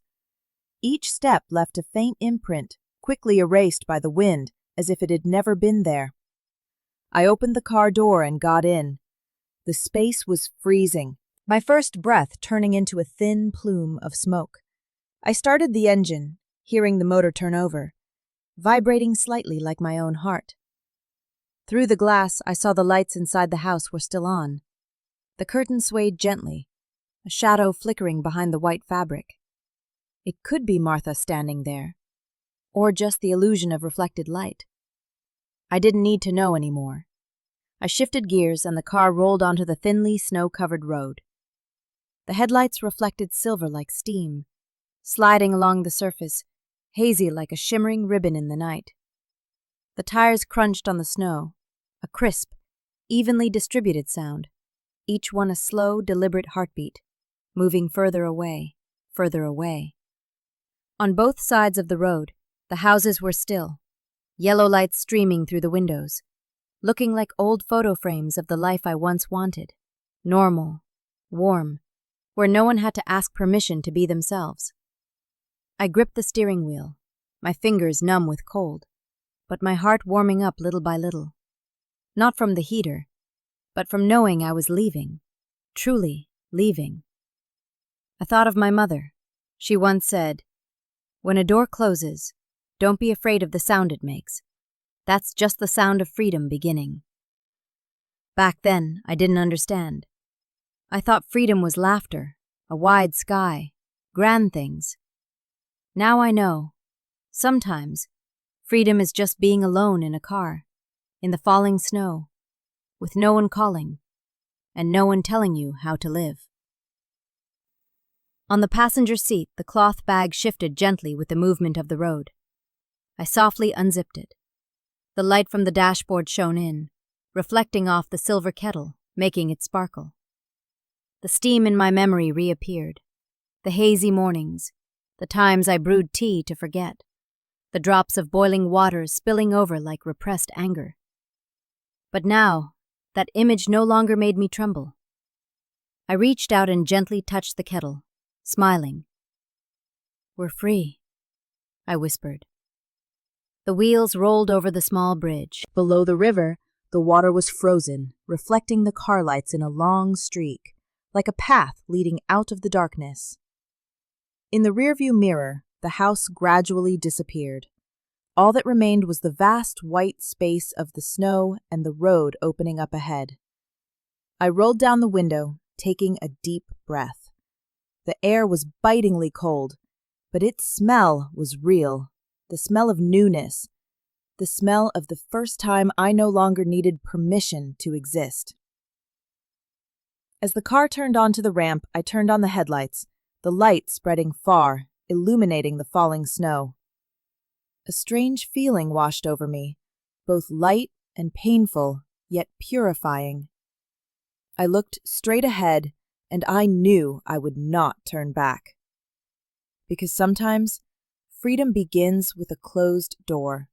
Not the sound of the door, but the moment the heart dares to stand still without needing anyone's consent. I pressed the accelerator and the car sped gently forward.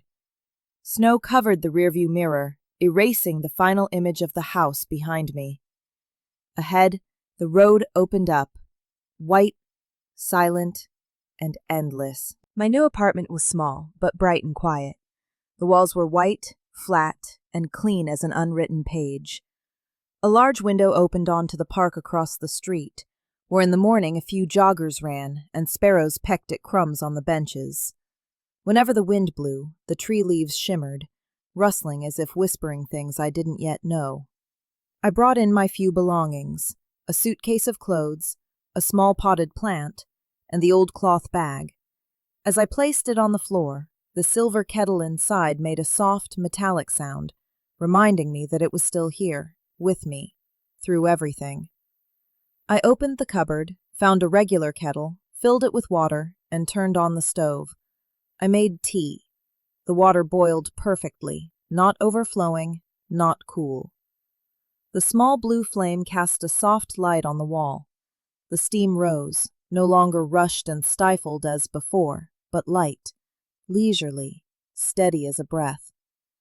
I looked at it, seeing myself in the reflection, calm, no longer afraid of the fire. Perhaps maturity isn't about being less hurt, but about knowing when to stop your hand at the right moment. I poured the tea into a porcelain cup and took a sip. The taste was slightly bitter on the tongue, then gradually sweet. Outside, the sun was breaking through, the light reflecting off the thin mist on the window pane, making the entire room feel coated in a layer of warm honey. I opened my old laptop. The keyboard was worn, a few keys faded bare. The cursor blinked on the white page, waiting for me to fill it. After sitting still for several minutes, I typed the first line, The Silver Kettle Diaries. The name sounded simple, but to me, it carried the weight of a promise. I had been deemed unstable, stripped of the right to tell my own story. Now I wanted to reclaim that voice, not to justify myself, but to testify that I had existed, and I had stood back up. I began to write, about the early days of living with Martha, about the cold wooden house, about the silent dinners and the unseen cracks. But I didn't write with bitterness. I narrated as if having a conversation, slowly, truthfully, and without concealment. Each sentence appeared on the screen like a new breath. I felt myself rearranging my life, not through action, but through words. When I finished the first passage, I read it back, smiling faintly. The short description I wrote beneath the title read, "The story of a woman learning to stand still in a storm and learning to brew tea for herself." I pressed publish. A second of silence. Then the website reported, "Your story is live." Just 3 words, but they made me want to cry. Not out of overwhelming emotion, but because for the first time in years, I felt something was truly mine. I gently closed the laptop and leaned back in the chair. The noon sunlight shone on the desk, sparkling on the teacup. I took another sip, feeling my heart beat steadily. Outside, children laughed, wheels rolled on the sidewalk, birds called to one another, all blending into the sound of life itself. I didn't know if anyone would read the blog or if anyone would believe it, but that didn't matter anymore. What mattered was that today I had spoken in my own true voice, without mediation. That evening, the city lights came on. The light from the apartments across the street reflected through the window, casting glittering yellow spots on the white wall. I sat at my desk, the teacup still steaming, the laptop open, my first post on the Silver Kettle Diaries on display. The screen was bright, the room silent. I looked at the cursor blinking in the comment box, not expecting anyone to read, just wanting to hold on to the feeling of having completed something real. Then a ping sounded. The page automatically refreshed. A small line appeared beneath the post. The user anonymous, no profile picture. "Thank you. I am not crazy." I read it over and over. The sentence was short, unembellished, but I felt it pierce straight through me. Someone, somewhere, had just found themselves through my written words. A stranger's soul, yet connected. I placed my hand on my chest, feeling my heart beat one rhythm faster. The old whispers echoed in my head. "You're too sensitive. You're imagining things. You need to be checked." And then, for the first time, I heard myself reply, "Me too." I typed the response, a small echo, and pressed send. No further comments appeared, but I didn't need them. Just one person understanding was enough to know this journey wasn't meaningless. I stood up and walked toward the stove. The kettle was still faintly warm. I turned on the burner and poured more water in. The blue flame reflected on the silver pot, the light trembling like a human heartbeat. As the water began to boil, I looked closely.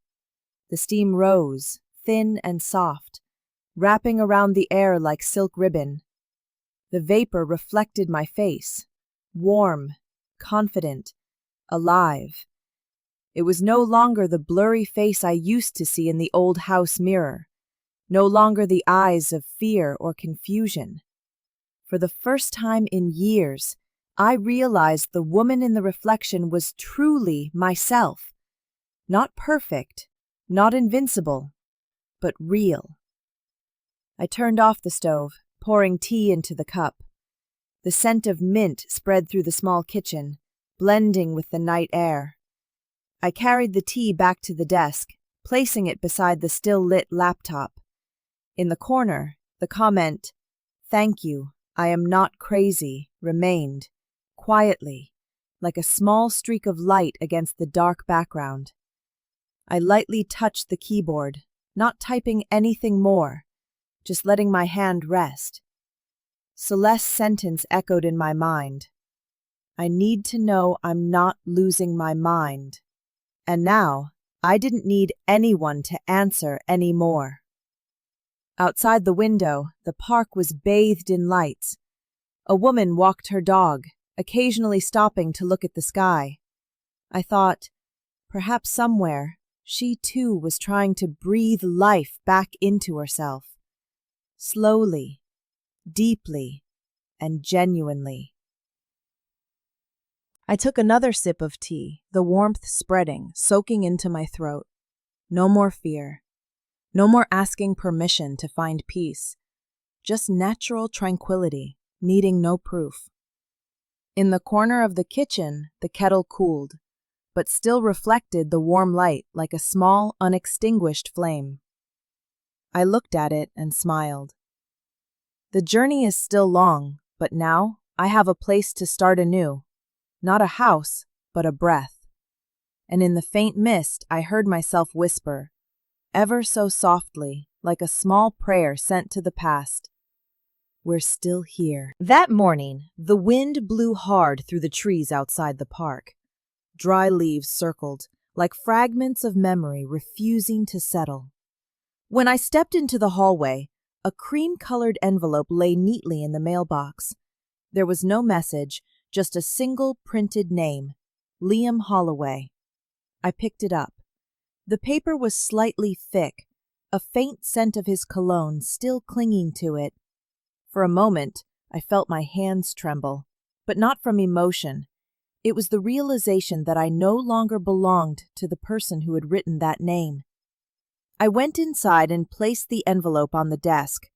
The morning light streamed through the window, washing over the paper, highlighting every crease. I used a letter opener to carefully slit the edge, as if afraid of tearing something fragile. Inside were 2 sheets of paper. One was a divorce petition, clean and clear, Liam's signature slightly slanted, strangely familiar. The other was a check, with a scribbled note, "Your share." I looked at the check for a long time. The amount was not small, enough to start over if I wanted.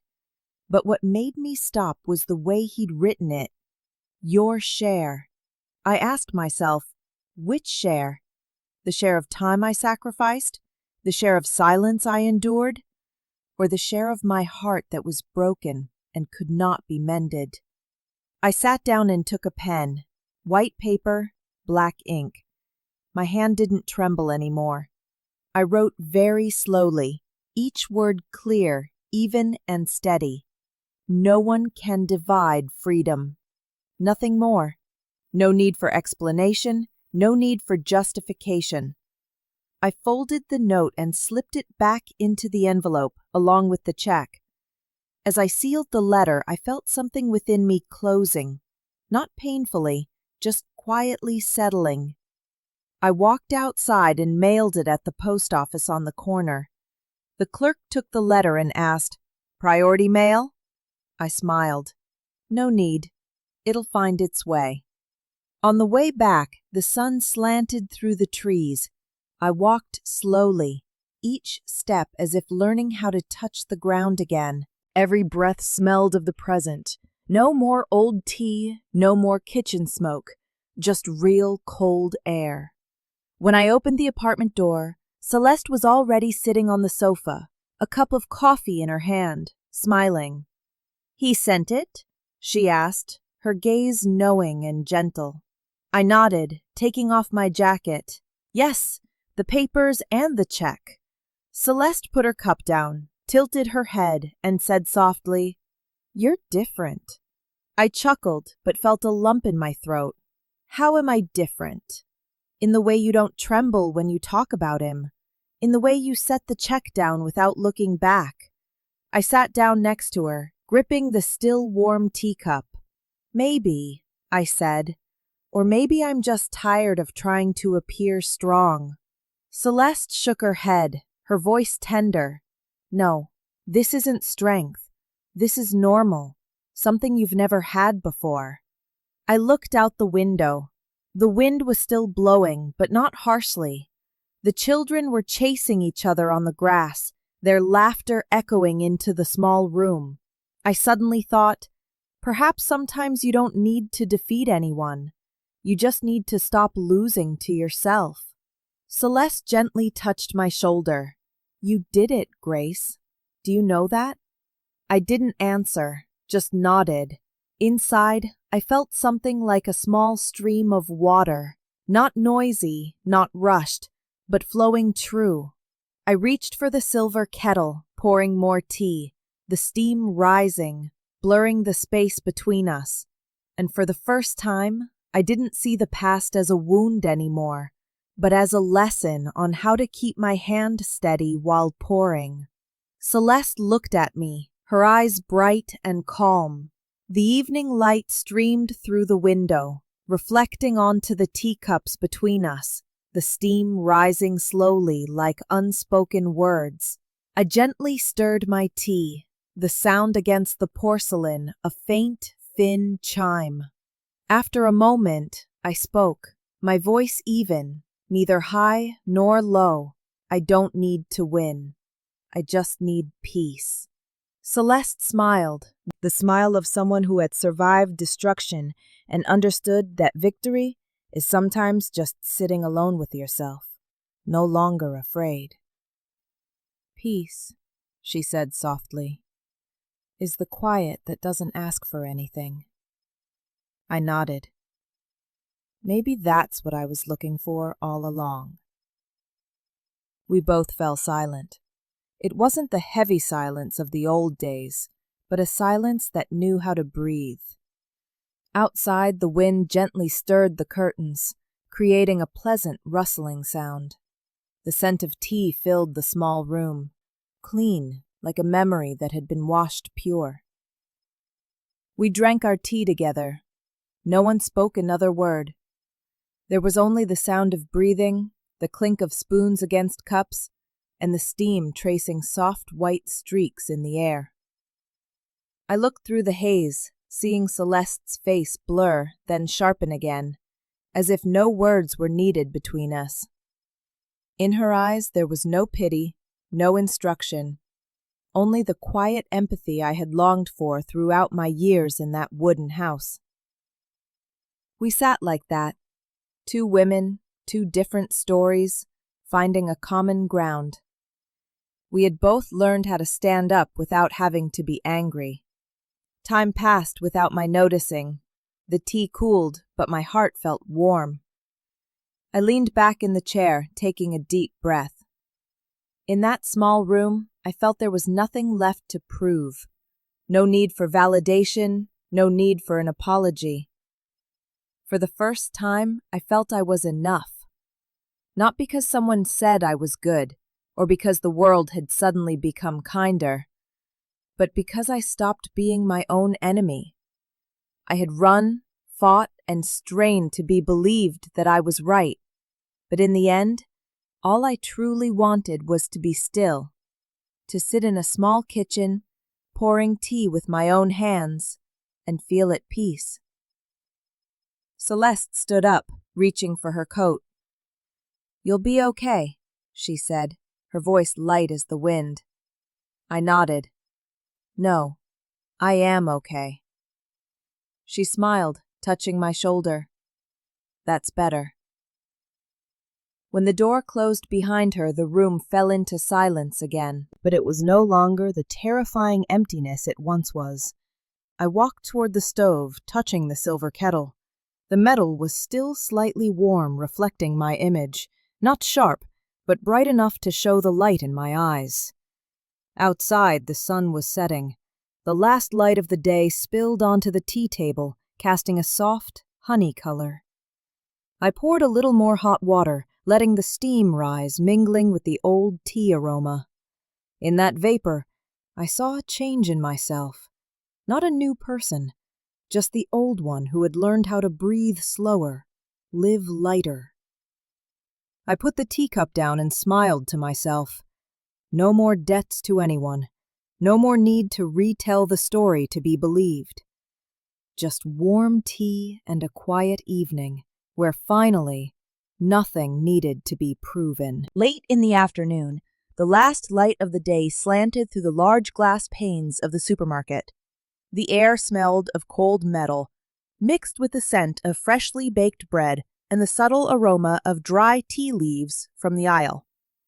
I pushed my cart slowly, the wheels rolling steadily on the tiled floor, the gentle clatter echoing in the surprisingly quiet, crowded space. As I turned the corner for the tea aisle, I saw Martha. She stood there, small, her back slightly hunched, her hands in thin gloves holding a box of silver blue tea. She wasn't looking around, only intently reading the ingredients label, just as she used to scrutinize the small details of my life, then presume she understood everything. For a second, I froze. My heart pounded, then immediately slowed.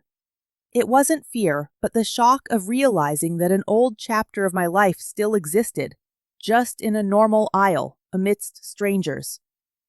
I walked closer, making no effort to avoid her. When she looked up, the light reflected in her duller eyes, and her hands trembled slightly. We both stood still. There was no longer any distance between us to bridge, only the things that had been said and the things that were once unspeakable. I looked into her shopping cart. A few cartons of milk, some vegetables, a package of cookies, and the tea box she was holding. The old, dark, bitter kind. Without saying a word, I reached out and took a box of the silver-tipped tea, the lighter, gentler kind, and placed it into her cart. "Don't let the water boil too long, Mom." My voice was low, barely loud enough for the two of us to hear. Martha froze. She looked at the tea in the cart, then at me. No words were spoken, just a short, soft intake of breath, then a slight nod. No response, just that slight nod. The gesture, simple, yet it softened my heart. Not out of forgiveness, but the recognition that amidst all that was lost, there was still something left. Something. Just enough for two people to acknowledge each other without bitterness. I smiled, very faintly. She remained standing there, watching my hand as I pulled my cart away from the aisle. In her eyes, I briefly saw something, not regret, not pleading, just the exhaustion of someone who had lived too long in self-defense. I touched the cart handle, feeling the coldness spread from the metal. A flash of memory, the wooden kitchen, the ticking clock, the overflowing tea steam. But it was all just an image now. It carried no weight. She opened her mouth as if to speak, but in the end, it was only a breath, thin as cold tea vapor. I nodded back gently, the way one closes an old door. Then I pushed my cart forward. Past the tea aisle, the scent of orange and ginger seeped into the air, mingling with soft background music from the ceiling speakers. I didn't look back, but I knew she was still standing there, perhaps holding the tea I had just placed in her cart. Maybe she would take it home, boil a new pot, and try to follow my instruction. Or maybe not. It didn't matter anymore. Walking toward the checkout, I felt the sky outside beginning to darken. The sun fell through the glass, creating a silver streak across the floor. A small moment, but enough for me to stop, take a deep breath, and understand that, sometimes, a re-encounter isn't meant to reconnect anything, but simply to confirm that you have truly moved on. The entire supermarket was coated in the yellow light of late afternoon. Everything suddenly slowed. The beep of the scanner, the roll of the cartwheels, the music soft as mist. In that space, there were only two women who had faced each other, needing no words, no arguments. We understood in silence. Not an understanding of the mind, but in the way our eyes met, tired, but no longer defensive. Throughout the years we lived together, countless questions were never asked, countless hurts were never named, but now, all of it condensed into a silence just wide enough to breathe. I saw Martha's hands tremble slightly as she adjusted the tea box in her cart. The light from the ceiling shone on her hair, reflecting thin streaks on her skin, like the marks of time. I suddenly remembered that hand, once placed on my shoulder, cold, but also a place where I once sought a bit of warmth. Neither of us said, "I'm sorry," because we both knew the word was too late. But sometimes, silence is a form of acknowledgement. I gave a slight nod, then walked away. The wheels rolled slowly, leaving a steady sound like a heartbeat. Behind me, I heard a very soft sigh, unclear whether it was hers or the brightly lit room itself. I carried the only thing left, lightness of heart. Not happiness, not victory, just the relief of someone who had stopped holding a grudge. I checked out and walked out the glass doors. The afternoon air rushed in, carrying the smell of impending rain. The last sunlight scattered a pale yellow across the damp asphalt road, the same light as in that kitchen years ago, where I once stood, holding a trembling teacup. Now, my hand still held the cup, but it was steady. I crossed the parking lot, the sound of engines starting, car doors opening and closing, the ordinary sounds of a peaceful world. I thought about the old days, about the times I tried to understand, tried to beg to be understood. And I realized, sometimes, forgiveness is not returning, but leaving without heaviness. When I arrived at my apartment, it was already dark. I placed the shopping bag on the table and opened the window. The wind rushed in, cold but clean. In the kitchen, the silver kettle was in its usual place, silent like a faithful friend. I turned on the burner, poured water, and heard the flame ignite. As the water began to boil, I watched the steam faintly spread, then dissolve into the space. The vapor mingled with the air, dissipating, yet leaving the scent of tea. The aroma was familiar, gentle, and warm, seeping through every crack of the room. No more smoke, no more acrid taste. I sat down and poured the tea into the cup. The light from the desk lamp reflected on the water's surface, shimmering like molten silver.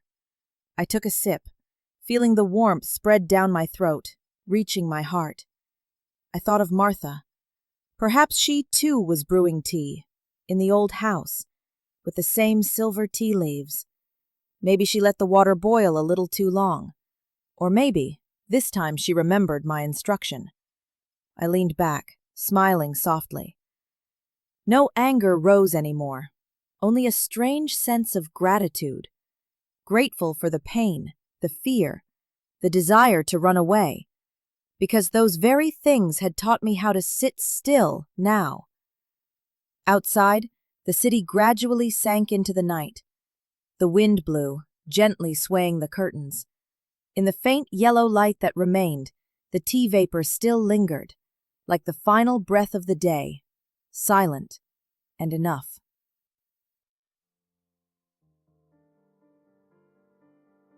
Morning in the small suburban library. Sunlight streamed through the large glass window, casting long, bright strips on the wooden floor. Chairs were arranged in a circle, the smell of old books mingling with the scent of silver-tipped tea someone had just brewed. I stood in the center of the room, holding a few pages of notes, my inner voice whispering, "Just tell the truth. It doesn't need to be eloquent." In front of me were about 10 women, each with a different face, a different age. Some still wore wedding rings, some wore dark jackets, some avoided eye contact, clutching their bags on their laps. I recognized their silence, the silence I once carried, silent to survive, silent not to crumble. "Thank you all for coming," I began, my voice slightly shaky but not fearful. "I am not an expert. I am just someone who has learned my own lesson about boundaries and self-respect." There were a few gentle nods. One woman subtly pulled out a tissue. I briefly shared my journey, no details, no melodrama. I just said that there was a time I let others decide for me, until I realized silence is sometimes also complicity. I talked about no, a small word but heavy, and how it could save a soul. "Sometimes peace begins with the word no," I smiled, "and that's okay." A woman in the front row, with much gray hair and a thick wool cardigan, looked up at me. Her eyes were clouded but bright. She clenched a bracelet in her hand, then spoke, her voice hoarse and trembling. "I used to be Martha." The room fell silent. The sound of the heater seemed to stop too. No one moved. Only the breath of the 10 women blended together, heavy, slow, real. I looked at her. In that moment, I saw the old image of my former mother-in-law, the desire to hold on, the fear of loss, and the twisted affection. The woman in front of me was not Martha, but she represented all the other Marthas in the world, those who loved so much they wanted to control, worried so much they inflicted pain. I walked slowly toward her, placing my hand on the back of the chair next to her, keeping the distance close enough yet non-intrusive. My voice lowered, gentle but clear. Then you understand that too much love can also be a loss of freedom. She looked at me, her eyes wet. A single tear fell, rolling down her cheek like a tea stain on old cloth. She didn't say anything, just nodded, then covered her mouth as if afraid to burst into tears. No one in the room spoke a word. But the atmosphere changed, lighter, more authentic. I heard the chairs creak, the sound of someone sighing, then a soft, weak but real laugh. I understood. Forgiveness sometimes doesn't come from the one who was hurt, but from the one who caused the hurt, when they dare to say, I used to be Martha. And perhaps I also just forgave a part of myself, the part that was once so weak that it let others define who I was. The light outside shifted. The sun slanted, shining through the window, illuminating the silver kettle placed on the small tea table, the symbol I brought with me. Faint steam rose, swirling around the sunlight, like a small sign that something was being washed clean. I took a deep breath, feeling a lump in my throat, but not from pain, but from knowing. I had come far enough not to be afraid to look back. I returned to the table and poured tea from the silver kettle. The sound of the water flowing was slow and steady, like a heartbeat. The steam rose, glowing in the sun. The pale yellow light of a late autumn morning, soft yet clear. It enveloped the room, reflecting on the table, on the faces that were listening, as if weaving a thread connecting these strange women with a language that needed no words. I offered the cup of tea to the woman who had just said, I used to be Martha. She received it with both hands, trembling. The scent of tea spread out, a light mint aroma, wafting like a long breath released after years of holding it in. I looked around the room. The eyes were no longer avoiding mine. Each person was sitting still, but inside them, I knew, something was moving, very small, like a door slightly opening. I put the kettle down, touching the still warm silver body. A drop of water rolled over, leaving a thin, bright streak on the metal. My voice rang out, low and slow, as if afraid of breaking the clean air. Sometimes, peace begins with the word no. Not the no of confrontation, but the no of realization. No more suffering. No more continuing to hurt oneself. No more letting others define one's worth. I paused, looking at the teacup in front of me. The steam still rose steadily, the light from the window making it look like a living spark, small but real. No one said anything, but in that silence I heard many things. The sound of hearts beating, the rustle of leaves outside, and somewhere the sound of my own self, calm, light, but certain. Then applause broke out, not loud, not in unison, just a few people at first, then spreading. Gentle, not noisy, just sincere, as if someone had just released something heavy that they had been carrying for too long. I looked up. The light had changed, clearer, almost white. I saw faces smiling, with tears and with glances of gratitude, not for me, but for themselves, because they were here, they listened, and they dared to face the part of themselves they once hid. I bowed my head, smiling softly. Not the smile of a winner, but of someone who could finally breathe out. I gathered my few pages of notes and put them in my bag. As I stood up, I looked at the silver kettle one last time. Its body was dappled with light, the small scratches reflecting brightly like fragmented stars. It had followed me through the darkest days, and now it still did only one thing: held water, kept it warm, and let the steam escape. I understood. I was the same. No need to be brilliant, no need to be whole. Just need to be able to keep a little warmth for myself and share it with someone else when they need it. Everyone stood up one by one. Celeste, my old friend, my companion, walked over and hugged me. "See," she whispered in my ear, "you did it." I smiled and replied, "No, we did." The library door opened, the outdoor air rushed in, the smell of dry leaves, the scent of first rain, and the lingering aroma of tea in the air all blended together. The steam dissolved, yet left the scent of tea. An aroma that was both old and new, like a memory that had been resolved. I stood at the threshold looking out at the park. The sun was low, the light touching my hair, touching the long road ahead. I knew this journey wasn't ending here, but what remained was not pain, but a solid peace. I turned to Celeste, smiling. "The tea got cold," I said. She replied, "It's okay. What matters is that it was once warm." And I knew the journey had closed, not with tears, not with a wound, but with a peaceful breath. If you've ever stayed silent just to keep the peace in a house, if you've ever smiled when your heart was already broken, stay with me for a moment, because this is not just a story about pain, but the journey of a woman who learned how to breathe again and found the courage to leave, not in anger, but in peace. She once believed that love meant saying yes to everything, until she realized sometimes peace begins with the word no. Today I'm telling you that story, about how a heart that was once shattered can still learn how to beat again, more softly, yet more deeply. Because freedom isn't always loud. Sometimes it's just a hot cup of tea, a deep enough breath, and the courage to say, "I am okay now."